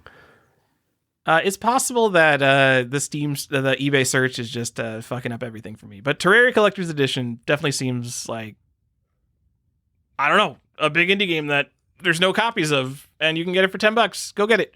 It's true. There's also the Special Edition, which came out on the Xbox One and PS4. It includes a different random assortment of tchotchkes. It came with like a patch, sew-on patch, and trading cards. That one's not rare, and it's not the first one, so why is it a special edition? Just don't buy it. And then it has a whole bunch of other console releases that don't matter because this game's tremendously popular and common. Yep. Should I buy this absolutely trashed Terraria PS3 Collector's Edition that's sealed? No, you don't care about this game. It is. I've played it. And I was like, you know what? I don't care about this game. Yeah. But it's so popular and I like it. I like how popular it is. It makes me feel connected to something. You are a weird dude. You're like, I love this game, blah, blah, blah, won't ever play it. I hate this game, but maybe I want to own this one. Played this game for 50 hours, so I feel like I must own it now. Well, I mean, that's just a given. If I've played a game for 50 hours, even if I hate it, you got to own it. Because how many hundreds of games do I have that I will absolutely never play? So if I've played a game, I've dedicated literal days of my life to a game, like I should own that. Come on. I mean, I don't think you're wrong, but still. Johnny, 2012, yeah. We've got a bunch of games. We got Hotline Miami. Is this a significant game? I don't know. To me, I remember this being another one of these like pretty big popular indie breakout hits. Was it? What's the other game this company did? Hotline Miami 2, wrong number. Oh, I thought, what was the company that sold that? I forget. They did like a bunch of games, didn't they? You're talking about Special Reserve Games? Is that who did it? So it's a Devolver Digital game. Oh, okay. And was Special Reserve Games an arm of Devolver Digital? So I don't remember because like all these fake limited run games companies like Special Reserve and Super Rare Games, I dedicated zero brain power to them. And now Special Reserve is out of business and I didn't feel like digging through Internet Archive to try to figure out anything about this. But Hotline Miami only released through Special Reserve Games, which now no longer exists. But it's one of these games that had like a super big print run. It was like quote unquote genuinely limited, but it was limited to like 7,000, which is like as many copies as could possibly sell. I mean, unless you're Mega Man 2 on, of course, let's not be crazy. Mega Man X still in stock, im8bit.com. Go check out. Maybe they have a last minute Christmas gift deal on that. You know what's crazy is this is a running joke for like how many years now? Like podcasts have been born and died since we've been making fun of Mega Man X on the Super Nintendo. Just are the people tired or do they want their continual updates on this game? You'll have to let us know in the comments. I think that's a thing that podcasters say, right? To induce engagement. Let us know what you thought. Yeah, we totally got comments. Be sure to check out those show notes, by the way. You guys haven't been reading the show notes on our website that we totally have. Yeah. Oh, hey, check out our link tree. So Hotline Miami 1 and 2 on PS4, separate releases. I think you bought them as a bundle, and you got a separate disc for Hotline Miami 1 and Hotline Miami 2, which I feel like makes it feel so much more important. I love individual packaging. It just makes the game feel more important. And then they also released it on Switch, but it was both games on one cartridge, which is just like, another Switch bundle port thing. Worse. I hate it. If you like this game, these games worthless. $45 for sealed copies of both games on PS4. Like, if you like Hotline Miami, I'm going to say go get that. So guess who's got Hotline Miami in stock right now? Just part 1 on PS4. Who's got? Deal Tavern, baby. Oh, man. That means there's a lot of sealed copies of Hotline Miami on PS4, probably. That's right. It's a cool game, though. You're only getting from Collector's Quest. Yeah, you know what? I don't want to get too much into like my personal favorites, but like one of the only video game soundtracks I listen to just in my spare time. I don't listen to a lot of video game music anymore, but I always go back to the Hotline Miami soundtrack. It is just drugs. Let me just tell you real quick. Do you want to know another place you can play Hotline Miami? No, what? Is it a PlayStation fucking Vita? It sure is. Was it only released by Special Reserve Games? No, it was released in Japan there. Oh, yeah. So you'll find a lot of Japanese releases for this when you look on eBay. It's weird. Great. Fantastic. Yep. So Thank you. Every time there's a Vita version, it gets funnier to me. I'm gonna do a little browsing. Johnny, I think we're down to our pick of the show. Oh. 2012. Another controversial guy who maybe likes smelling his own farts. Phil Fish released Fez on the Xbox 360 and PC. You'd look good in a Fez. A game where you an indie platformer with a weird twist. Wow. What a twist. The world is 2D, but it's actually 3D. What? Whoa. And there's like a super convoluted like ARG built into the game. It's got like its own language and all these weird puzzles to figure out. And there's a puzzle in the game that no one has ever figured out the correct solution, but someone brute forced it. And then Phil Fish wouldn't tell you how to find the correct solution because he was mad that you brute forced his puzzle because he doesn't understand how the internet works. Oh. We still don't know the solution to that Fez puzzle that was brute forced. And I'll say I'm famous. Yeah, I know. My college roommate, the one who brute forced it, he got a shout out on like a Destructoid article for that. Anyway, nice. Fez. I don't know. Is Fez really that important? I feel like people remember not just a hat Fez anymore. And then people got really mad when Fez 2 was canceled. But the important thing in Fez, no physical copies of Fez. I don't know if this is because Phil Fish like noped out of the video game industry and was just like, fuck you, I'm never making physical copy of Fez. You guys fucking suck. But he did release a limited edition or a collector's edition DRM-free PC version of the game that was limited to 500 copies. That is not a lot of copies for a game as popular as Fez. None of this special reserve game 7,500 copies bullshit. And this was released in, I think, 2015. So I just want to go on a tangent. Basically, after limited run games is like a popular thing, the concept of putting out like a limited special video game on the internet, I just feel like it is so widely publicized and jumped on and like speculated on that I don't need to worry about literally anything on the internet. Like I might have to pay a premium for it, but like all those copies are going to be on eBay, the second they ship. But Fez 2015 limited to 500. Guess how many copies are on eBay? None. The last one sold from Europe. It was like in the UK for $500. And you know what? I don't even think that's that bad of a price for the rarity and popularity of Fez. All right. That's a good one. I think, so it's a red book. It's got Phil Fish's signature in it. The rest of the pages are blank. And then there's like this metal thing in the middle of the book. I think it's a USB stick with the game on it, but I don't know. Anyway, Fez Collector's Edition, probably the rarest and most, maybe not significant, but most popular game. Best combination of those two metrics, I think. That's the one that I like the Wada Games would speculate on and bring up Pawn Stars. Okay, let's do it. You want that to be us? Johnny, as we were writing this episode, I set up a saved search, and I'm like, I would want one of those. That's neat. I'm proud of you, Tyler. You did it. You did it. You did it. There's this game called Journey on the PS3. It received a lot of Game of the Year.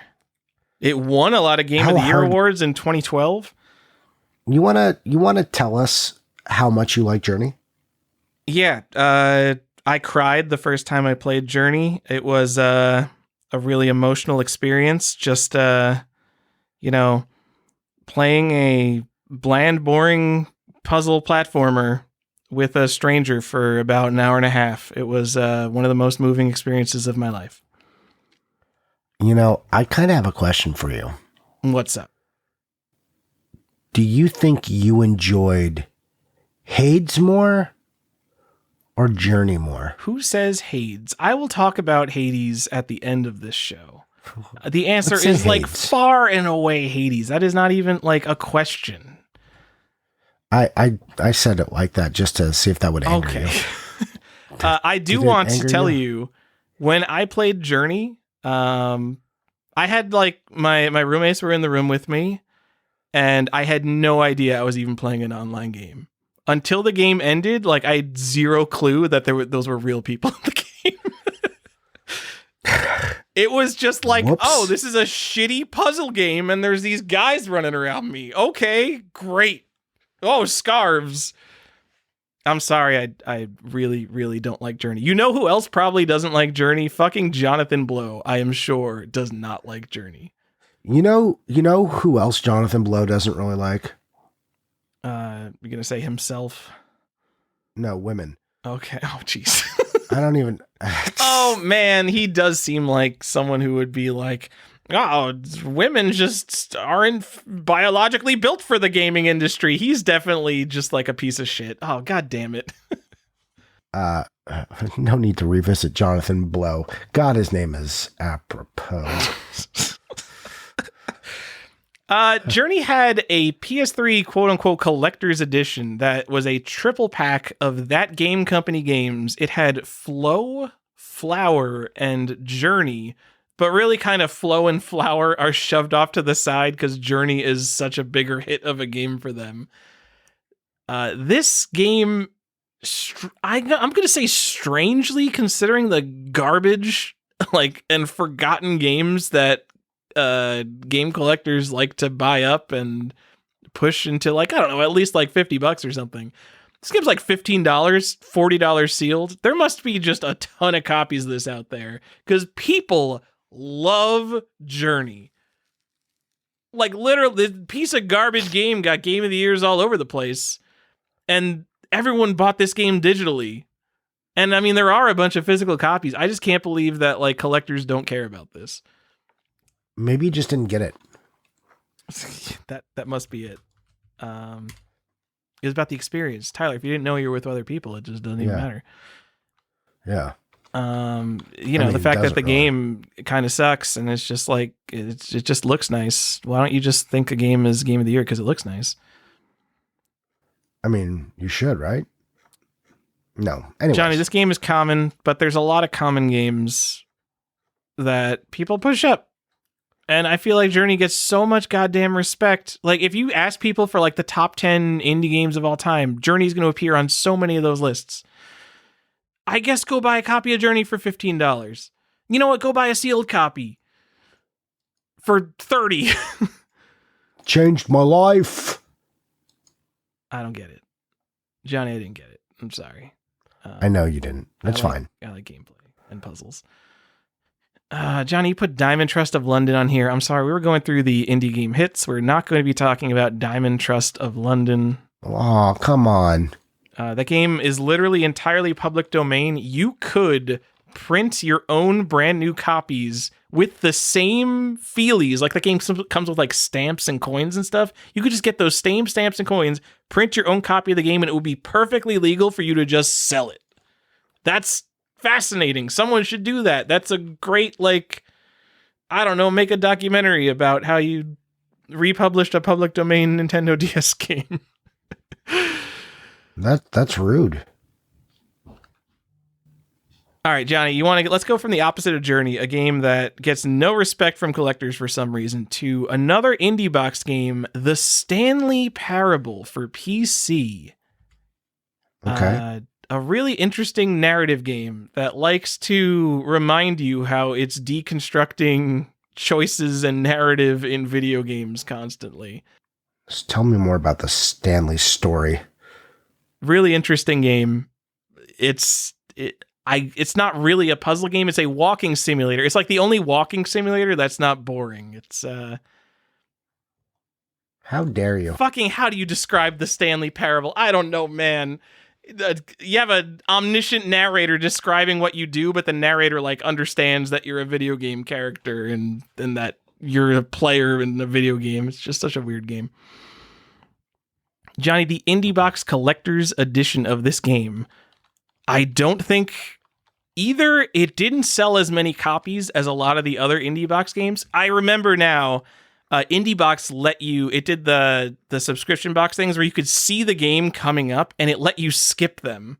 So either a lot of people skipped the Stanley Parable, or this game is so popular and this release is so good that no one wants to sell it, because this game sells for like $300 and there's not that many copies on eBay. What's going on with that? Yeah. So the coolest part about this game is that it looks like a 90s copy of Microsoft Works. It does. So it looks like a big box copy of like an old piece of Office software, which is really cool because the Stanley Parable takes place in an office building. Yep. I would call this the pick of the show if it wasn't $300. Yikes. You can, you want to know where else you can play the Stanley Parable? Are you going to tell me the Nintendo Switch? It is the Nintendo Switch, yeah. Okay. You can go get it for $30, the Nintendo Switch, the Ultra Deluxe version. Aren't you glad I didn't say Vita? Is it on the Vita? It's not. Okay. So the Stanley Parable, one of the achievements in the game is don't play the Stanley Parable for 5 years. And then in the re-release Stanley Parable Ultra Deluxe, there's an achievement, don't play the Stanley Parable for 10 years. Wow. I legitimately got my 5-year achievement. I will have to wait a while till I can get my 10-year achievement, Johnny.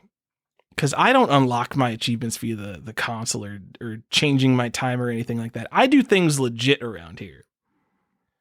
Okay. Johnny, 2013, Papers, Please. A game at the beginning of the show I called Inspired. I love Papers, Please. A lot of people love Papers, Please, made by Lucas Pope, a man so good. who worked on Uncharted 2 and 3. And I believe he said something like he didn't like how formulaic video games had become, and then he made Papers, Please, followed by Return of the Obra Dinn. Clearly a very creative and talented man. Very, very upsettingly, this fucking video game is only available physically on the PlayStation Vita. Say it again. I was gonna skip this game. So what, on the Discord, I'm sorry, who brought it up? Was it like Tiger Wolf or something? They brought up, talk about Papers, Please on the PlayStation Vita. And I'm like, what the fuck are you talking about? I'm absolutely not going to talk about that, except it's the only way to physically get Papers, Please. And Papers, Please is a very popular game. So this is $120. If you can get it for $120, you're doing well. Most are you copies serious? are like listed. They're listed at like 200. Oh my God. Papers, Please. Like, if you can find it for under $2, you're doing great. It's like $2 to $250 easy. And there's so many Yeah. Oh, there's one right copies. now. There's one right now going for 75. It's got a pretty good outlook. There's also one for 179, 199. But yeah, papers, please. But been a banger. Oh yeah, I guess a few did sell for under 200. But yeah, all the ones listed right now listed for much I more guess than that. 120 And is also, really it on the low depends if end. you want it.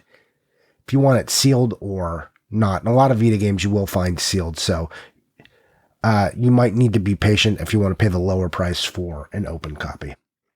Yeah, and you got to pay that premium if you want the limited run games trading card to come with it. That's true. And if people have the trading card, which they probably do because they used to send them with every game, they do charge more for that card. All right, this sucks because I'm hyping up I think Vita games. Fez. Is this the secret Vita episode that the listeners have wanted? Oh, we're never doing a Vita episode. I mean, why do we need to? With our next 3 games, our last 3 games in a row, they're all Vita games. So I think Fez is super interesting because of its lowish availability and it having only one physical release. And Papers, Please is, I think, pretty significant. And fuck, this is one of the picks of the show. It's not even that rare, but man, I think if it's the only physical copy, I think it's pretty good. Yeah. Oh, this is the only thumbs up I'll ever give to a Vita game. Besides our next game, I'll also give a thumbs up to Johnny. But we're going to have to talk about the original releases before we get to the stupid Vita one, okay? Can we go in order? Okay. The Binding of Isaac. Ooh. A super popular roguelike shooter, top-down shooter that I cannot fully explain why this game is as incredibly popular as it was. Except that people really like roguelikes, but I don't even understand. Johnny, why is The Binding of Isaac so popular? I like The Binding of Isaac, to be clear. It's kind of a mega hit game, isn't it? It sure is. So, and it keeps getting all these re-releases. I think it's the cover. It's got to be the cover. It's just that exquisite art style. It's got to be the reason that Binding of Isaac is so popular. I'm telling you. Johnny, in terms of physical releases of Binding of Isaac, you want the Unholy Edition, which is a European exclusive small box PC game. I'm so sorry. Some of these games just only came out on PC, and you're going to have to get a European version. So that even I'm having trouble recommending this. But that was the first physical release.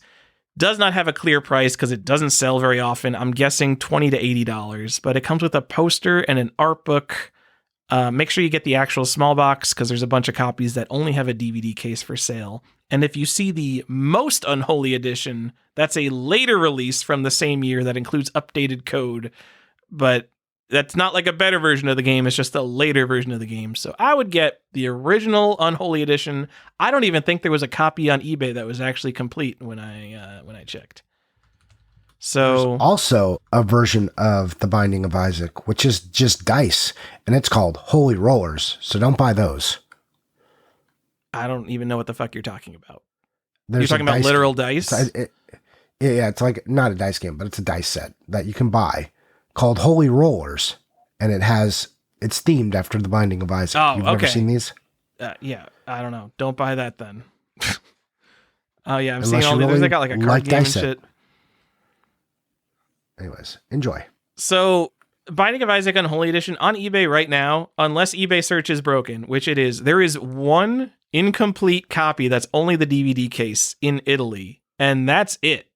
And then one DVD copy sold, a couple Most Unholy Editions sold, and that's it. There's no complete Unholy Editions, even in eBay solds. So, again, really popular game, rare release of it, and not that expensive. I think this is a pretty great collectible. This is why I wanted to do this episode, because there are these popular indie games with releases that no one fucking cares about, Johnny. At all. It's true. And do you want to tell us about the one that people care about a lot? Ooh, sure. So there's this little known version of it that came out on the. Well, let me clarify. Did it come out on the PS Vita? There are No. copies. There are copies of The Binding of Isaac Rebirth on the PlayStation Vita that were released, but they have the hole punch in the barcode, which typically means the item is promotional and not retail yet. I don't think this is a typical thing. They confirmed on Twitter that these are essentially stolen copies of the game. They were review copies, either promotional or review copies, but they definitely were not supposed to get out into the public, and they've like acknowledged this on Twitter. My point is that these are, people think because it looks like a full retail copy, and it is definitely the version that was going to be a retail copy. They're like, oh, it's part of the retail set. No, it was like these promotional copies. And this is like what I talk about in other systems where there's like a game that we've only ever found like 4 of, and they're like, but it's got a box. You're like, how would that even happen then if it wasn't a release? And you're like, well, there's this whole thing that happens that people don't consider. Anyways, I digress. Nicalis came out and said, stolen copies, not meant for retail yet. But they did say about this, and what is it? 1001 Spikes and VVVVV or whatever that is, that they are supposed to release them at some point, though that was a long time ago. And these go for thousands of dollars, especially Binding of Isaac goes for like $3,000. So don't buy that. I want to talk about this more. I do want to do an episode specifically on like modern video game grails. We did an episode on Holy Grails. I want to really focus on like the stuff that is the rarest, weirdest modern stuff. And I think Binding of Isaac Rebirth on the PlayStation Vita is one of the absolute best. A game that has full retail packaging and an actual game cartridge that exists but was never released, and there's only a few promotional copies out there. Makes it one of the absolute best ones. Best modern games you could get, I think. For now. What if the full release comes out? I mean, yeah, then that sucks for the guy who paid $3,400 for it. So the other 2 games that we mentioned were VVV, and 1001 Spikes, which are similarly rare promotional only games that got out into the public. But for whatever reason, Binding of Isaac is way rarer than even those. And I believe Nicalis said that they're releasing some kind of anniversary edition of 1001 Spikes, including on Vita. I'm not prepared to talk about 1001 Spikes, which implies that the much more popular Binding of Isaac may also get a re-release on the PlayStation Vita. Or, the release that they've promised like 10 years ago. Yeah, they were supposed to come out that and on the PS4, so set collectors, beware on both systems. This would kill me, because if I was a Vita set collector, God forbid, I maybe wouldn't have this in my set list, but knowing like such a retail looking game is out there and I don't have it, I would never feel like my set is really complete. But I can't pay thousands of dollars for it because Nicalis is still saying like, oh, we're going to maybe get around to releasing those. Oh, man, and then it's going to be worth $60. What if they just change the cover and then you'll... No. Really Nicalis, the only reason you're releasing this is fucking spite. You do not change the copyright date on that cover. It better be identical to this $3,000 copy. You do not change anything. I want this to have no value. It is only funny to me if this goes from $3,000 to literally $50. Look, that's how I would do it, but they might get squeamish and change the cover or something, and I would be sad. But the other thing, and then people will say, oh, the ones with the hole punches are rare, and then someone's going to realize that that's just a hole punch, a standard size hole punch, and they're going to like try and hole punch theirs and sell it for more. I think the hole punch is under the shrink wrap, so I think you've got to... I think you might have to also reseal it. But also who can possibly tell? They'll say they opened theirs to play it. Oh, I'm just a player. Oh, yeah. This was it's a real review copy that was actually reviewed. Yeah. Anyways. One of the most interesting collectible games because it is both incredibly rare and might become absolutely worthless at some point in the future. Like if Nintendo released Stadium events on NES, it would have no impact on maybe have an impact on the Stadium events market, but everyone would know, like, yeah, the one that came out in the 80s is the real thing, and this is some stupid re-release. But this is so modern, it would just tank the rare thing to zero. It would be awesome. They should just sell a 3-pack of these things. Just like charge $300 for it, a special edition 3-pack, and that's it. Move on with your life. Release them all individually and separate them by months to just keep building the hype, I think. And make it like abnormally expensive. Just charge like $90 for no reason for these games. That's why I'm saying charge $300 for the box set. Yeah. Ooh, you know what? Here, I'll take a page from Limited Run. Yep. Sell all 3, and if you buy 3, you get a box that they all slide into. Ooh, okay. So do that, but sell them separately so you get the FOMO. Yeah. So if you buy the first one, you feel like you got to buy the second one because you know that the slipcover's on the horizon. Yeah, no, and you say that up front. You're like, oh, slipcover, only available after purchase of all 3 games. But you state that at the beginning, and then you space that shit out. That's perfect. I love it. Yeah. And it gives so people will probably be more likely to buy 3 $90 games than they would be like one big $300 purchase. So it lets them kind of like put it all on layaway. Because, people are bad with money. And so. What do you mean? This is all a great idea, Johnny. We were just talking about the $1 trillion of U.S. credit card debt before the show. We were. 1.7. Johnny, 2014... almost done here. Shovel Knight. Johnny, would you believe that Shovel Knight was a very popular indie game? Oh, yeah. I own that on the Vita. Shovel Knight was originally released on the PC, Wii U, and 3DS. And I had no idea that Shovel Knight was originally only on the Wii U or like PC and Nintendo consoles. Yeah. I think of Shovel Knight as being like this ubiquitous thing that's just everywhere. I had no idea that the Wii U is actually like sort of an original version of it. That's so weird. Yeah, girl.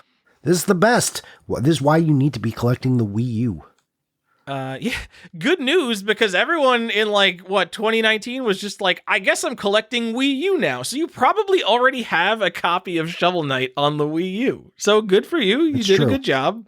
This game is worthless. It's $20 to $30, even sealed. There's multiple variants of it. One comes with a digital soundtrack and has a sticker on it. One doesn't. They're equal priced. Just go get it. It's true. You could just go get it.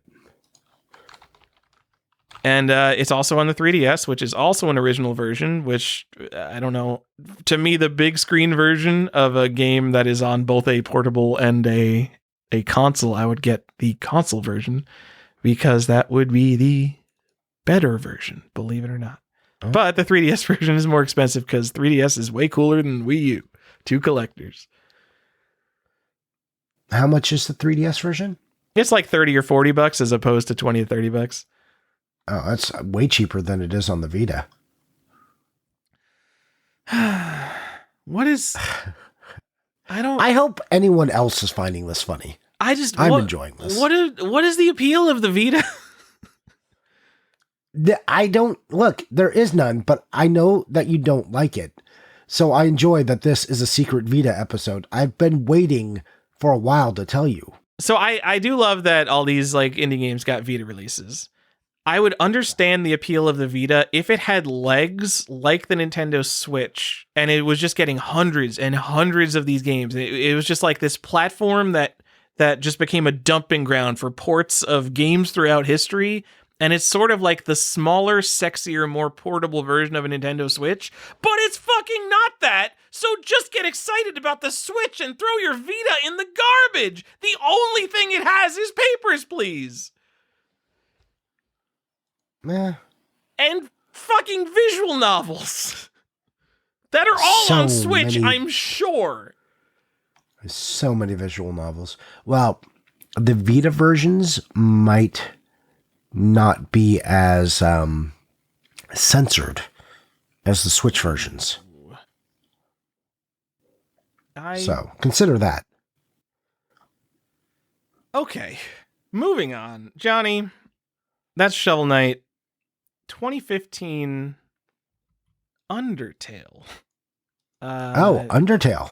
These hit games. Yeah, we really are hitting a lot of these hit games. Does Undertale have a regular ass physical release? Or was it only released through Fangamer? I think it was only through Fangamer.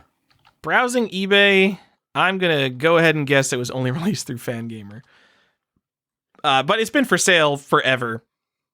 I think there's a PS4, a Switch, and a PC version of it, and these are like $75. I'm going to say just go get one. Like kind of all these games maybe. Like these are all like really big games. Big indie games. Yeah, they're the big indie games, the big small games. Yeah. I like it. I like it too. I only have so many games displayed in my office, and my copy of Undertale is one of them, Johnny, because I love Undertale along with every other person who's half my age.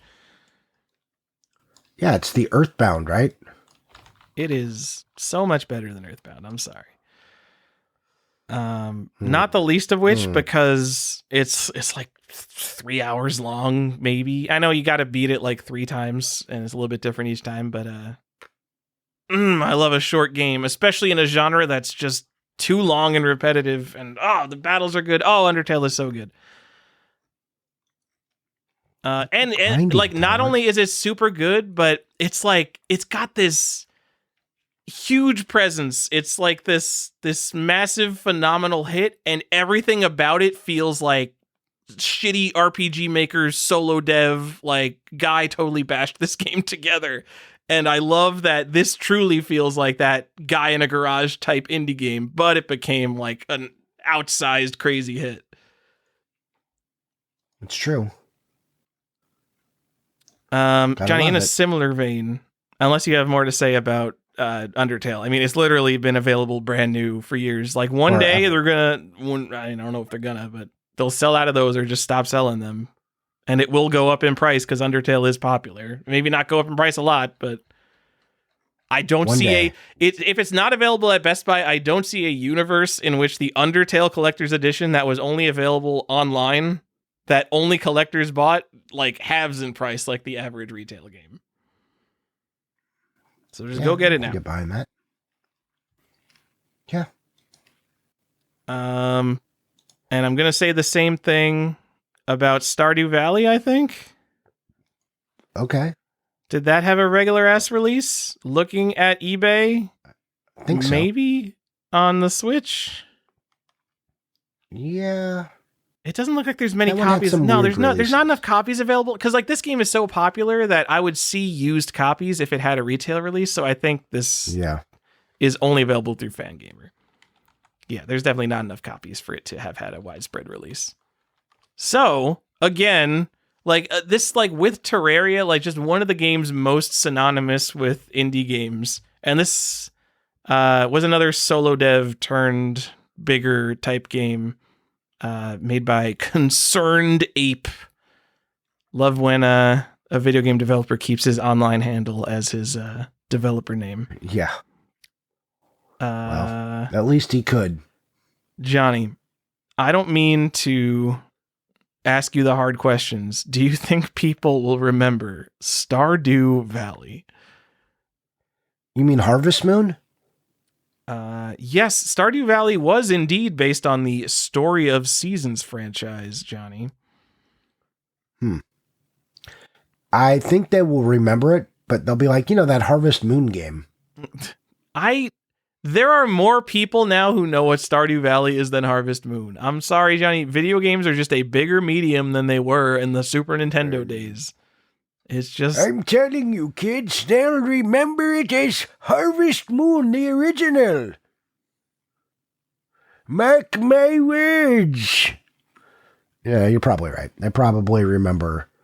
They probably just remember Stardew Valley. I've got a paraphrased quote by Yasuhiro Wada, the creator of Harvest Moon, who praised Stardew Valley for retaining the freedom that later entries of his series has lost. He's like, you're making the game I wish I could. Yep. Ouch. That is, that's awesome. Also, for you speculators out there, and you know what, maybe I'm not saying, Grand Theft Auto is the most popular thing ever. Maybe speculating on Grand Theft Auto 4 is not a thing, but Stardew Valley, one of the absolute best-selling games of all time. 35 million copies sold. That is more than Breath of the Wild, more than most Mario games, more than most Pokemon games. Everybody has played Stardew Valley, and the only release is through fangamer.com. And no one cares. I feel like everyone's just like, yeah, I got that. It's available. And one day it's not going to be available, and people are going to be like, oh shit, I didn't get Stardew Valley. It seems inevitable with this and Undertale. People are going to, it's been available forever. It's not like you have to panic and go out and get this. I imagine it will continue to be available for a long time until it is not. And then when it is not available, that will be kind of the death of physical games. And there might not be another release of Stardew Valley. Just, if you care, go get it. You don't have to get the stupid collector's edition. Just go get the $35 copy. It's Stardew Valley. You won't regret it. It's a good game. All of these, by the way, every game is the pick of the show, Johnny. It's true. These are all solid games which you could and should own. So, I mean, I don't really feel bad talking about any of them. Look, you even said that maybe you should buy Journey. It's cheap. It sure is. Anyways. Okay. You want to know what all these little games have in common? Cute little characters on the cover. They made them cute. Let's talk about the next one. There's an interesting thing here, Johnny. Oh. Cuphead. Ooh. From 2017. A game kind of similar to Contra. I hate the release of this game. This game is the worst. Cuphead... man, they must have left money on the table for how long they postponed putting out a physical release, because Cuphead was on fire for a year or two after this game came out. People loved this game, rightfully so. The hand-drawn, it's not the hand-drawn art style. It is literally hand-drawn art. There are games that rip off Cuphead, but there's a reason Cuphead looks as good as it does, because it's real. And they just would not release a physical copy of the game. I don't know fucking why. They could have released the stupid, $150 collector's edition, and people would have been like, oh yeah, physical Cuphead, I'm in. And by the time they released it, I feel like the hype for Cuphead died down a little bit. If they had released that Cuphead with the stupid marionette as the only physical release when the game came out, or after 2 months of it being out, I would own that stupid marionette. I would too. Yeah, and I don't, because now I look at it and I'm like, I don't want the stupid doll collector's edition. You know what they did do, though? They were like, hey, here's a download code and a lenticular little slide. Enjoy. It's not lenticular, Yeah, they sure did. And there was 6 different ones. Yes, at Best Buy. Me and Red the Game Shark. What? Red the Game. Hold on. We said the name. We've invoked. Red the Game Shark. If you need import games and you want them cheap, be sure to contact Red the Game Shark at Cheap Cheap Games. We've paid our sponsorship now. Moving on. Yeah, he got me the lenticular or whatever it was slide cell I wanted most. Cell, I think is what it actually was. I was very happy to get it. Okay, it was so a random one. You didn't know which one you were getting. It is a digital copy of the game that comes with one of 6 cells, is it? I think it's 6, but that's just me going from memory from long ago. Okay, it's 5. So, okay, 5. Before the physical release of Cuphead, late 2017, you were right. People were hyped for physical Cuphead. There were articles about this shit. And what did they do in Best Buy? They released Xbox One code in a box with an art cell. And they're like, it might not be the physical game, but you get a physical art cell with it. And everybody hated them. They sure did. But Cuphead's a big game. That's a very stupid thing. And I only see a few on eBay. It's not rare, but I looked for Cuphead Best Buy and there's 4 results. And you can get a sealed one for like $30-$40. It's not too bad. There's a complete in box one. There's an empty case with an art cell for $25. Totally complete. You got it. So this sucks because it's not physical media, but you know what? The marionette thing sucks too because it's a big $150 collector's edition that comes with a stupid thing you don't need. What about the other? There's like that weird PS4 version that comes with like a figure in it. Was that also a digital copy? Do you know which one I'm talking about? You're talking about the Cuphead limited edition, which comes with a different figure. I think that's a physical copy of the game. Huh. But like Neat. in these days, if I don't have it in my hands, how can I know? But yes, so there's the $130 one with the marionette figure. There's the limited edition, which is like $40 new. So this is like the shitty limited edition, which I think comes with the physical PS4 copy of the game. And then there's the cool Best Buy thing. And by cool, I mean download code in a box. But the download code in the box was the first thing that came out. Ooh, for you people who collect download codes in a box. There's also just a regular PS4 physical version too, which includes the delicious last course. It has a sticker on the cellophane. The limited edition also includes the there's the non-limited version of that. So anyways. Johnny, all right, if I have to buy a copy of Cuphead, what do I do here? And the answer is not buying Switch. Well, it didn't come out on the Vita, so I think what you do is you just buy the PS4 copy with the delicious last course, and if you want the figure, great. If not, then whatever, you get it for $25. And it's great because if you want to play it, it's got all the extra content you can download.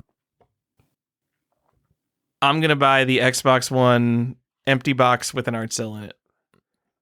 That's not a game. That's a code. Yep. You're traveling into Josh Byerly territory. Beware. Pull up. Pull up.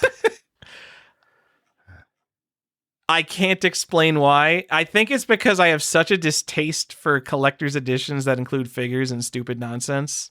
And they came out just buy the regular. Then I don't have the collector's one. And I'm a stupid collector. But so get both. I think the answer is get both. I think maybe the answer is to get both. But then also I think Cuphead was an exclusive on Xbox for a while, wasn't it? Maybe that's true. Oh my god, and then Limited Run only put it out on Switch and PS4, didn't they? Or is there a real physical Xbox one? I don't know. Oh my god, is there not a physical version of the Xbox game, but it was originally an Xbox exclusive? That would be insane. Oh, that makes the decision even harder for me. I am strongly leaning towards the empty box edition as my favorite edition of Cuphead. It's also the rarest. Because obviously, you can buy a regular, really resell it. You can buy a regular Switch copy of Cuphead. Sure. And there's one on the Xbox One. Oh, there is? Oh, you know what? I searched for Cuphead edition. Oh, there is a physical Xbox One. Okay. Yeah. All right. You can get that on Amazon right now for $19. You can get the PS2 version for $22 or the Switch version for $32 on Amazon. Affiliate links in the show notes. I'm keep an eye out next year for when Tyler shows up with the sealed Best Buy Cuphead box that has nothing in it. Okay. I don't know why, Johnny. I can't explain my collector feelings. Johnny, Hollow Knight, You can explain them. 2017. We're moving on. The show's got to end. Okay. Unless you have more to say about Cuphead. I'm sorry.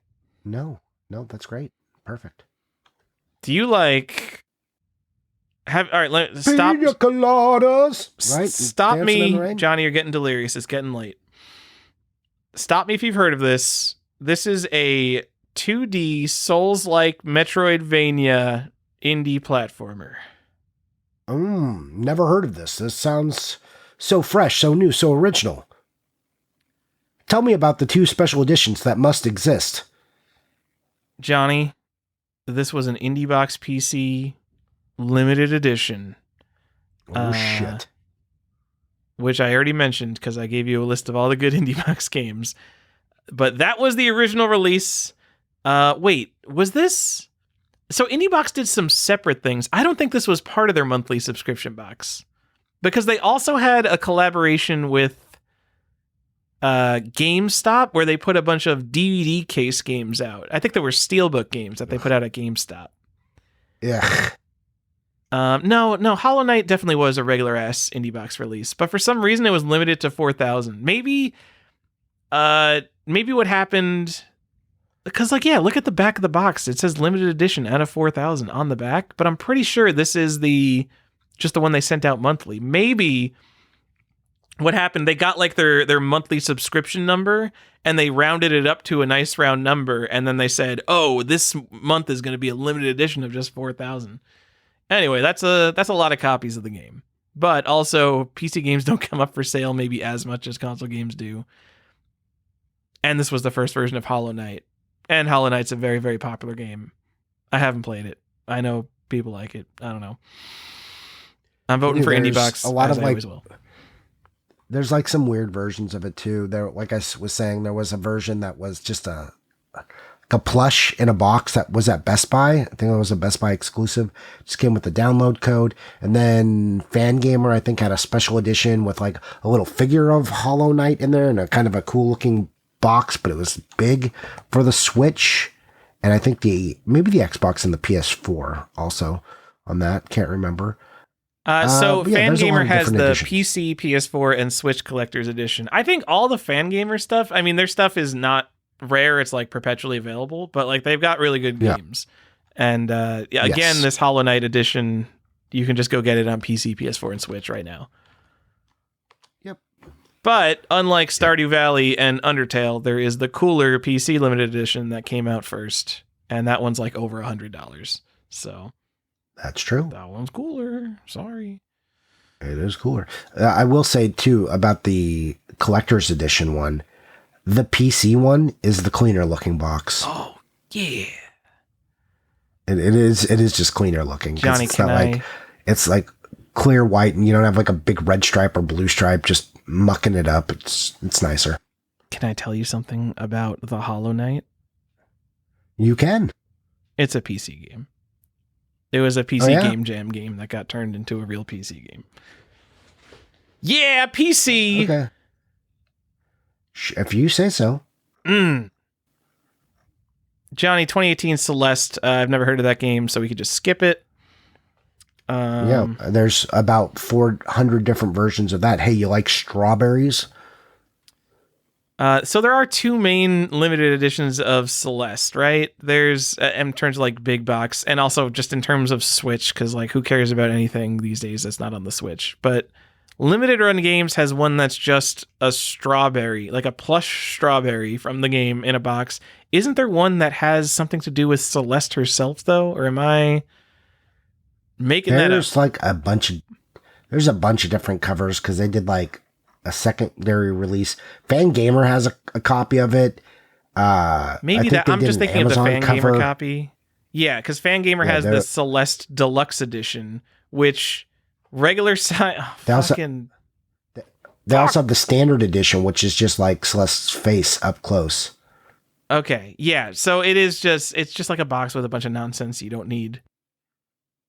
Yeah. Weirdly, the art cut on the PS4 version is more zoomed in, so you get a little bit. I think it looks a little better on the Switch. Who cares?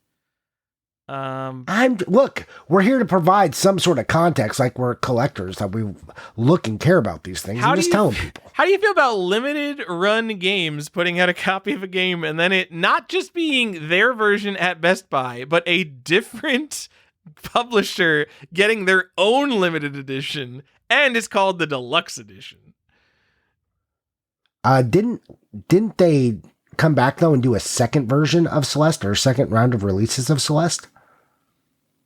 You tell me about the limited run game lore, Johnny. All I know is that you can go on Fangamer and get the $65 big-ish box Switch version, but the version to have is the limited run games Switch version, not the PS4 version. No one thinks PS4 is cool.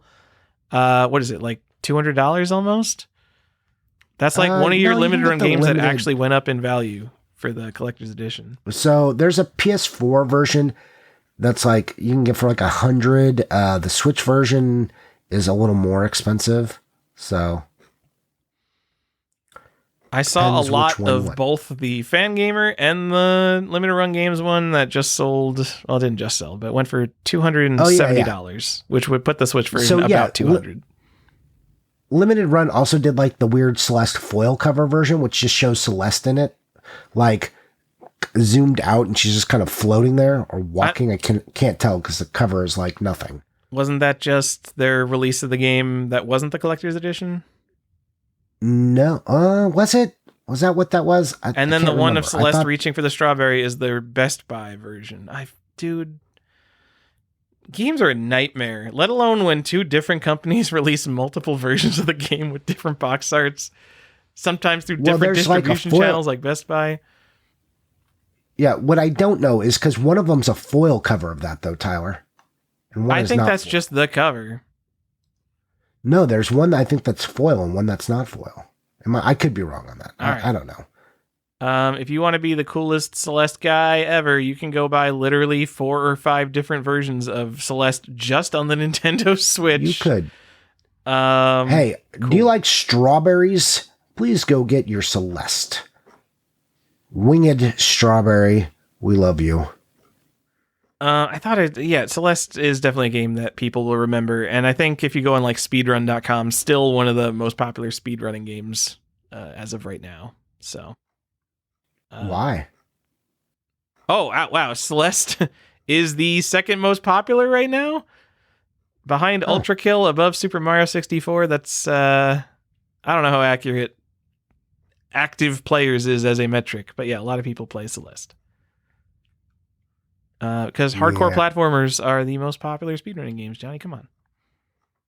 Oh, okay. Johnny, Return of the Obra Dinn 2018. The other Lucas Pope game, after Papers, Please, only came out via limited run games. I don't know. This game, I don't think had the impact of Papers, Please, but it's probably, if we have Celeste as its counterpart in 2018, you could probably just cross Return of the Obra Dinn off the list.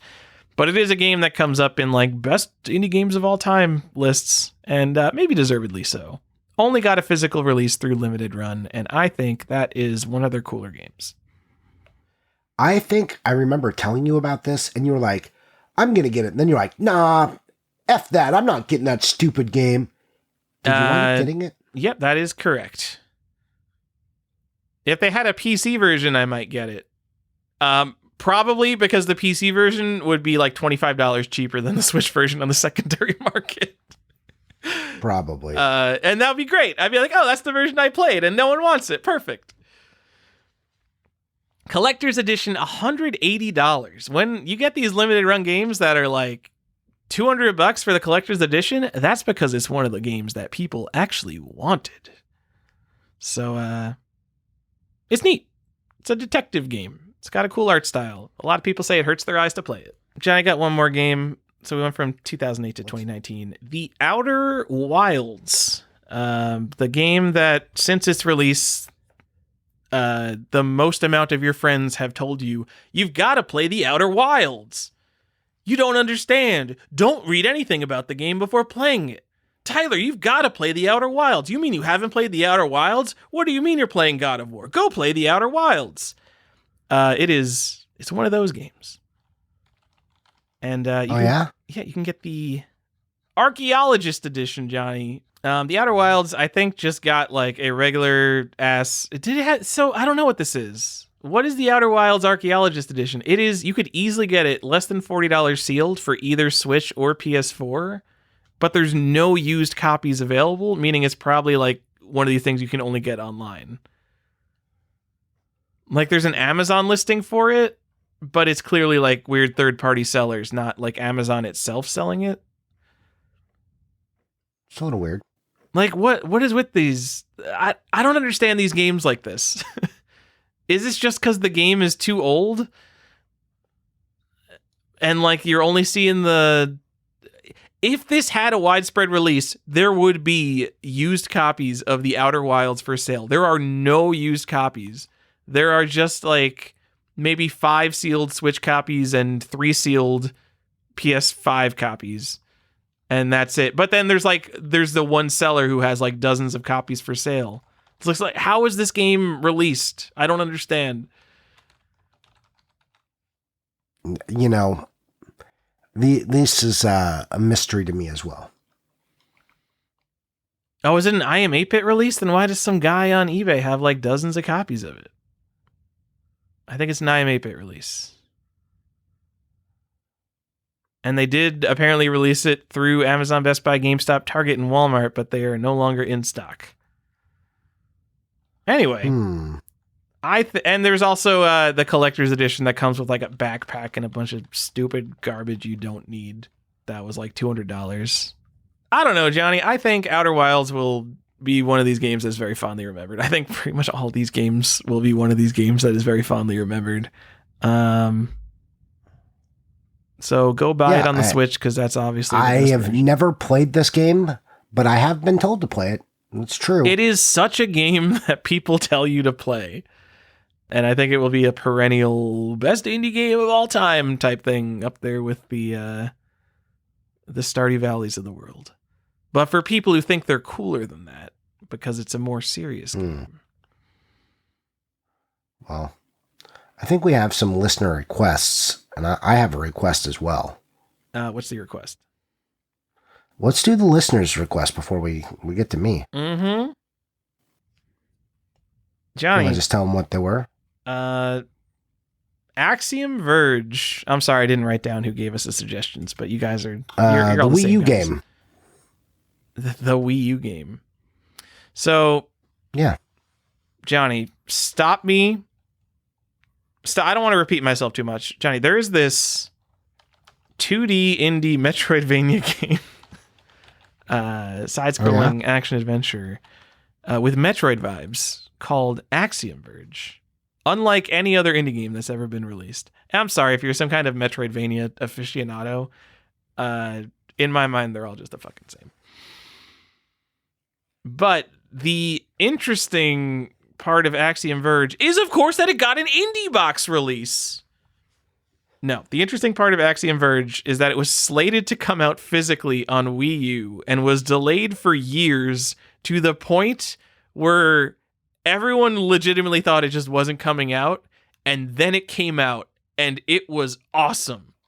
I was so hyped when this came out, because like the last Wii U game was like Just Dance 2017 or 2019. I don't remember what it ended on. And then Axiom Verge came out, and it's like, hell yeah, not only are we ending on a high note, it's like a game that we all were anticipating, and then we finally got it. It was so exciting. And then Shakedown Hawaii came out. Now that's the last Wii U game, and everything sucks now. But I do like the story behind Axiom Verge on the Wii U. It's a very fun release. Yeah. It's a good one. It came in like a oversized box and had some goodies with it. Johnny, I have Shadowrun Returns written down on our listener requests list. Do you think Kanakis might have suggested that one? I mean, good on him for it, but also, is that really an indie game? Are we trying to count Shadowrun? I have no idea what the Shadowrun franchise is. They've got... There's a certain brand of person who really loves all things Shadowrun and feels slighted by the 90s failing to deliver on the promise of the potential of the Shadowrun franchise. I am going off pure memory. Was Shadowrun Returns a Kickstarter exclusive maybe? Because there's only a couple copies on eBay and they're like $100+. And it's a PC game. And like the only thing that makes sense to me was that this is a Kickstarter thing. I think Kanakis might have said that. Kanakis, I'm sorry, no one cares about Shadowrun Returns except for you. I know you're a Shadowrun fan. You also brought up Wasteland 2, which I don't know if that was an indie box game or they had a Kickstarter edition of that. And then Wasteland 3 that's only on consoles? Either way. Also, I'm your only friend who cares about Wasteland, who's listening to this podcast right now, Kanakis. But I do love the Wasteland games. And just for clarity, though, just because something is on Kickstarter does not make it indie. Lots of big companies do Kickstarters just because they are risk adverse and this is free money to them. That's true. I think Wasteland 2, at least, was like a genuinely like grassroots like funded thing. Sure. That's like a genuine saying, Kickstarter success story if you considered Wasteland 2 that much of a success. Also, some games start out as indie games on Kickstarter, like they're going to be released that way, and then the interest gets them picked up by a major label, and then they're like released through a big label, and then it's like, is that an indie game still? Kinda, maybe not. Indie games are a lie anyway. There's no such thing. Yes. Kinda. I mean, there is, but it's not the plucky 3 guys in a garage making the thing that you think it is.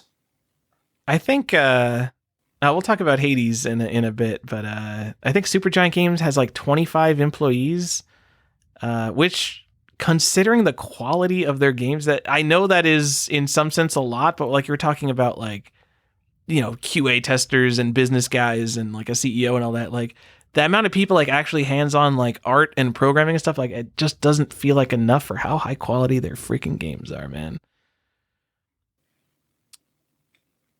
All right. Okay. We also have Valhalla, the hardest game to spell if you aren't super familiar with it. It is VA-11 HALL-A. And if you spell that wrong, the search engines are not good at picking up what you were trying to say. It's kind of like a visual novel. It's a bartending theme visual novel. I don't remember what Valhalla is. I have not played Valhalla. I remember looking into it and being like, oh, I do want to play this. I think that was in my I'm going to get into visual novels again phase that I had recently. The only thing I can really tell you about Valhalla is that it came out on the Vita. Thank you so much. It takes heavy inspiration from old Japanese PC games in its style. Very fancy.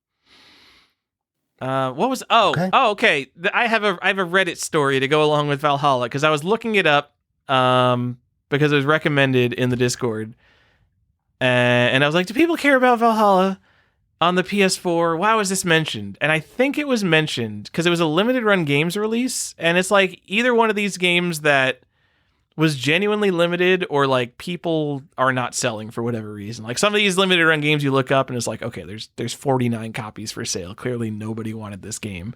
I think Valhalla, there were like 3 and they were all sealed. Because there's a bunch of Japanese copies. Let me count. I have not found an English copy for sale yet. I'm still scrolling. Tyler, remember to cut this. I see like 4 copies for sale, and one of them is graded. So you can spend like $100 on a regular copy, or you can get the mint VGA 95 for $200. And the reason I'm bringing this up is because I read a Reddit comment, and I don't remember what game it was. The Reddit comment said, why would you get that sealed? That's a common game. Nobody wants common games sealed. Do you know what a relatively uncommon game is? Even a fairly popular game, Valhalla, on the PS4, You can get this gem mint. It's like a 95 plus uncirculated for $200. Do you know what just recently sold for $250? Grand Theft Auto Vice City, the Trilogy Edition 9.6 A+, which is like maybe not even that great of a grade for the Trilogy Edition. People want the common shit. Nobody wants rare games. People want the most common sealed games. Fucking Reddit, get it together. The more common your sealed game is, the more you should grade it. Are we mad that Reddit got it wrong? I can't believe Reddit got it wrong, especially about the graded games market.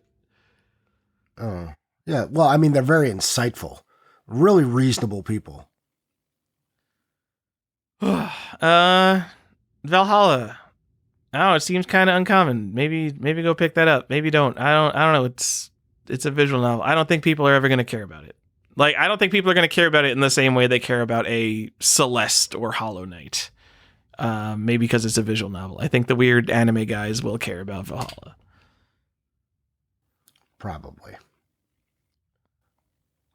Do we have any other listener requests here, Johnny, from the Discord? Yeah, me. Oh?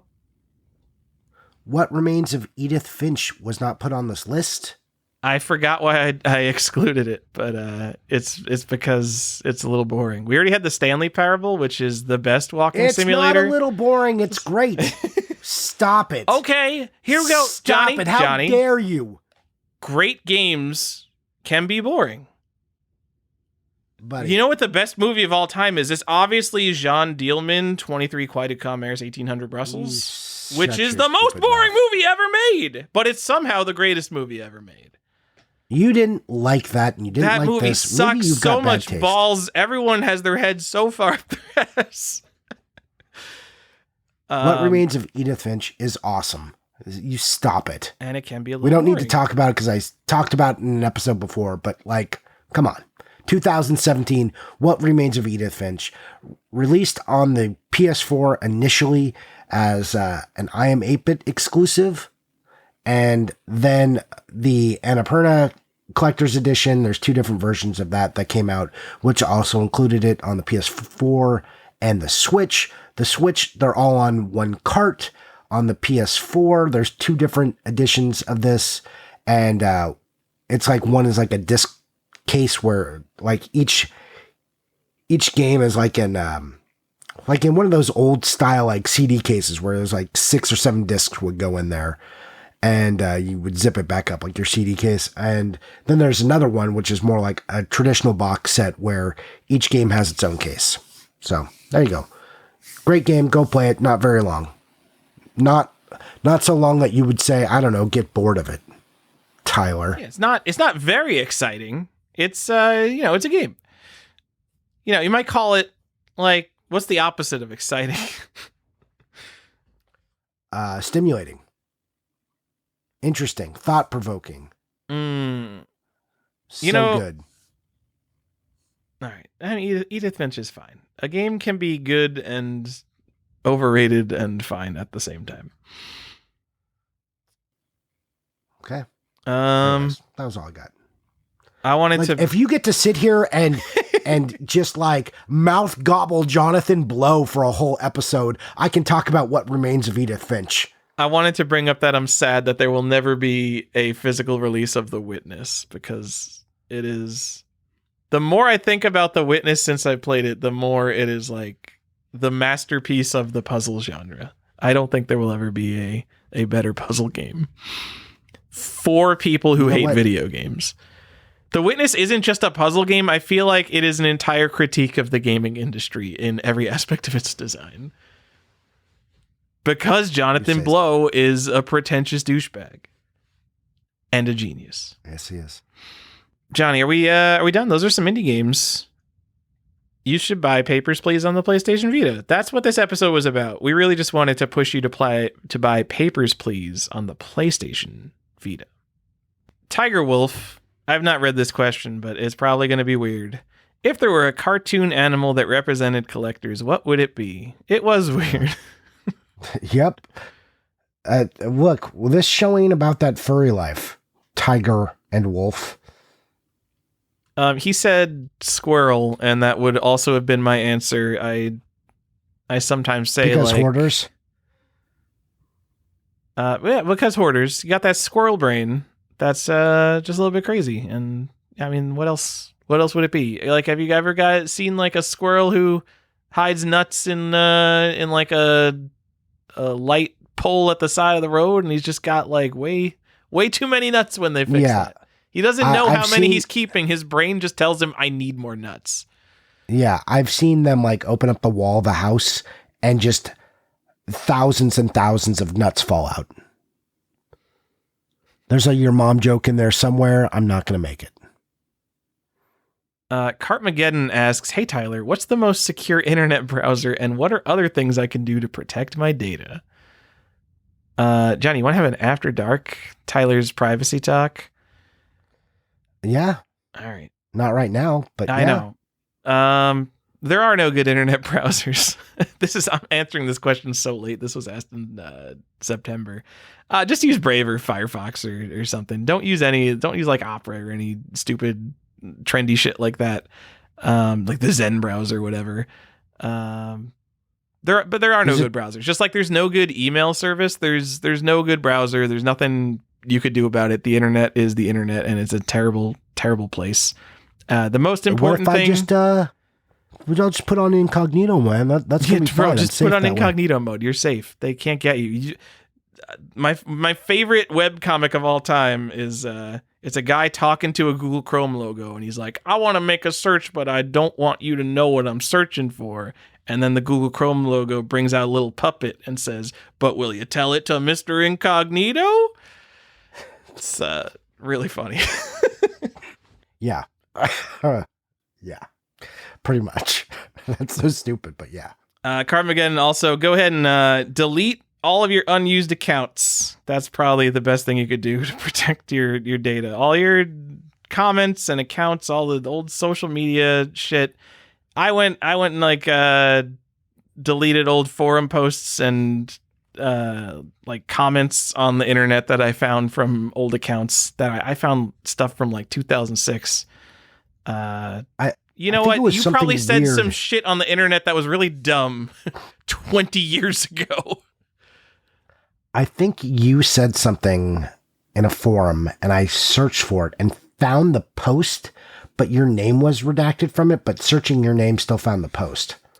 I think you complained that I replaced all my Digit Press posts with a period, just when I was going crazy trying to get rid of old accounts I don't use anymore. I can't remember what it was, but I was like, what is this nonsense? Yeah. Okay. All right. That's it. Johnny, what are you buying? What are you playing? This is a long episode. Yeah, this is a long episode. Tyler, I beat Jedi Survivor, so that's something I did. I played it entirely. This is the indie game episode. What are you talking about? I don't play indie games, Tyler. I'm too good for that. Oh my goodness. So yeah, I beat it, and then I mucked around, completing more of the maps and stuff that I missed. That's what I did. That's what I played. You beat open world games and you keep playing them, and you're like, I got to get more of this stuff. Is it an open world game? I don't even know. Yeah, it's a little bit open world. All right. I mean, you visit planets and you don't get everything, and it's a classic Metroidvania where you have to unlock certain powers to get to different areas. Oh, a 2D indie Metroidvania game. One of those. Yeah. No, it's a 3D though. Okay. So it's a Metroid Prime-vania, Please make that a term. There's probably not enough. Right. You know what? I like Metroid Prime. I think we could use more 3D Metroid Prime-vanias. I like Metroid Prime too, but what are you going to do here? You brought up Paper Dolls. Did you know I bought Paper Dolls just recently? When did I bring up Paper Dolls? You're saying something about it in the episode. Okay. Apparently. Yeah, apparently. What do you mean you bought Paper Dolls? I bought the game on the PS4. What? What's Paper Dolls? Johnny, I'm an old man. You got to tell me what's up. What are the kids playing? Is this just some survival horror game you or brought what? this up. I thought it was something you brought up on I have purpose. never heard of the game Paper Dolls, so how could I have brought it up? Huh. Really? You're the old man. I'm quite old, Tyler. Yes. Yes. Is this a European exclusive part of the prestigious PSVR set? It sure is. I don't know. Did you not tell me about Paper Dolls today? I have no idea what Paper Dolls is. Oh my god. Why would I be tracking PSVR games? I don't collect PS4 at all. I don't know. I could have sworn you said something about this in the episode. Cut all this. This is garbage. All right, it is. So yeah, I didn't really buy anything, Tyler. I had one game bought for me though, for my anniversary, and it's an indie darling that you're going to love. Oh? Are you? Yes. Alan Wake 2. All right. I haven't played it. You know, I hear people like it. I hear I was a big fan. It's got the power of rock and roll. Yeah, I was a big fan of the first one, as I think I'm well known for being on the show, and I've been waiting to play the second one, and yeah, wife got it for my anniversary, so that was cool. That's nice of her. Yep. And that's what I bought, and that's what I played, Tyler. What about you? I don't think I got anything. I got a couple bids out there. We'll let you know next time, Johnny. Same. But to keep it on the indie game theme, I played Hades because the Steam sale's going on, and I always impulse buy a bunch of games, even though I know if I just only buy the games I'm actively going to play at full price, it is cheaper than buying games on sale and not playing them. But even though that happens, if there's a game that's like 60 or 75% off, my brain is just like, but it's so fucking cheap. So what happens now after Steam sales is I feel guilty for buying all these games, and so I start trying to like go through my Steam backlog, and one of the games in my Steam backlog is Hades. And it's on brand, Johnny. I think I hate the roguelite genre. I think the roguelite genre, not roguelike, roguelite genre is maybe the worst genre in video games. Okay. So I'm not a fan. They took a good genre, roguelikes, and they turned it into complete brain rot. And I hate it. And I've talked about how much I hate Vampire Survivors. And if you asked me what is the worst video game, like the worst modern video game, I would say it's Vampire Survivors. And I realized Vampire Survivors is a roguelite. It's just an even more brain dead roguelite than Hades is. So in roguelites, the difference between a roguelike and a roguelite, as far as I know, people argue about this all the time. In roguelites, you get upgrades that carry over from run to run. So it's got quote-unquote permadeath, but you're constantly building your character up. So the game gets easier over time. And so you get further and further through the game, which is a weird concept because it's kind of the opposite of how a regular video game works, where the game generally gets harder over time. So it's already backwards. But in a roguelike, every time you die, you learn something about the game. You maybe learned something about an enemy, or you tried some kind of build that parts of it worked, parts of it didn't. And the only way to progress in the game is to use that knowledge and to get better at the game. In Hades, you just get these slight level ups as you keep playing the game. So you don't get better at the game, but you progress further into the game. And it's this fucking psychological trick. It's an action game that you don't get better at, but you get further in over time, and it's tricking you into thinking you're getting better at an action game when you're fucking not. It's just the game happening to you. I hate it. I hate it so much.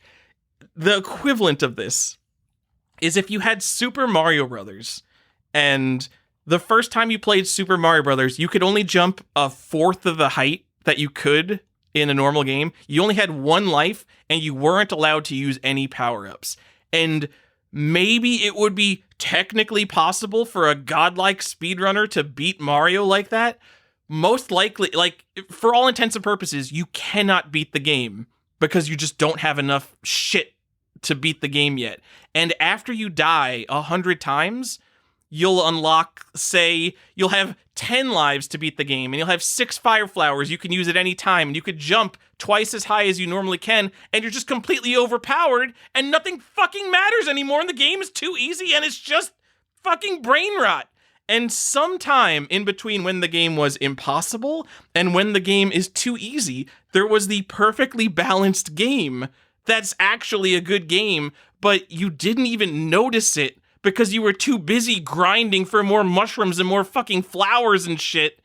That I hate the roguelite genre so much. I think it is it's the worst genre. I know there is some roguelike community out there that there must be a roguelike community that also feels like this is the absolute destruction of their favorite genre. It's probably some really weird nerds on some forum somewhere, and I need to find my people just so I could be like, no, you guys you've probably been complaining about this for years. You guys are totally right. This sucks. That's my review of Hades, one of the most popular and beloved indie games of all time, one of the highest rated games on Steam ever. Oh, excellent. Yeah. I'm glad you're enjoying it. So besides the fact that it's a roguelite, the worst possible genre for a video game, everything else about it is like the most incredible game you could possibly play. The fucking art, the voice acting, the story, not the story itself, but the way it's told. Every time you come across a character and you come across it in your home base and in runs, they've got 2 lines of dialogue for you, and that's it. No one lore dumps anything. It's just constant drip feed. It's got like the best feeling combat ever. The controls are incredible. It's just the worst genre ever, so the game sucks. It's my review of Hades. Sounds amazing. Yeah. No, thank you. Whatever. Everyone loves that game. You'll love that game. I doubt it. Yes, you will. Everyone loves it, Johnny. You have this. You play idea Diablo. It's not that different from Diablo. You just tap buttons and kill dudes. I play Diablo with my friend. You can't play Hades with your friend. Okay. Then what makes you think I would waste my time with that? Look, when my friend isn't playing, I don't jump on and play Diablo. All right. Like, unless we're in like mid-season and we're going to like try and level each other up. But like right now where we got to the end, kind of did what we want to do. I'm not like, I'm just going to jump on Diablo right now. That shit doesn't happen. So I've got 25 hours in Hades right now, and probably around 15 to 20 hours in is where I like realistically was able to beat the game with the shit I'd grinded. And everything up until that point was just runs through the game that I knew were doomed to fail, and was just like, I knew it was a complete waste of time. So I wasn't even trying. Like, usually in a roguelike, you're trying to push yourself as far as you can go. But on run 17 of Hades, it's just like, well, I'm not going to beat the game, so I might as well just like mash buttons and get as much shit as I can. And it was... I like stupid, pointless, grindy games. I like RuneScape. RuneScape is nothing but clicking and watching numbers go up, but it doesn't have the pretense of being something else. Hades has the pretense of being a skill-based action game, when it is actually a complete waste of time. If it was just a complete waste of time, like, so be it. I'm there for it. I play those games too. This is not about, oh, this game doesn't make you get good enough. It's that it's tricking you into thinking that it is a skill-based game when it is not, and people are going to be like, oh, you fucking suck. You don't understand how skill-based my build is the best build. All right, that's it. Hades sucks. The roguelite genre sucks, and it should be canceled as a genre. 6 out of 10. Okay. All right, everybody. That's the show. Thanks for listening, and we will talk to you next time. Bye.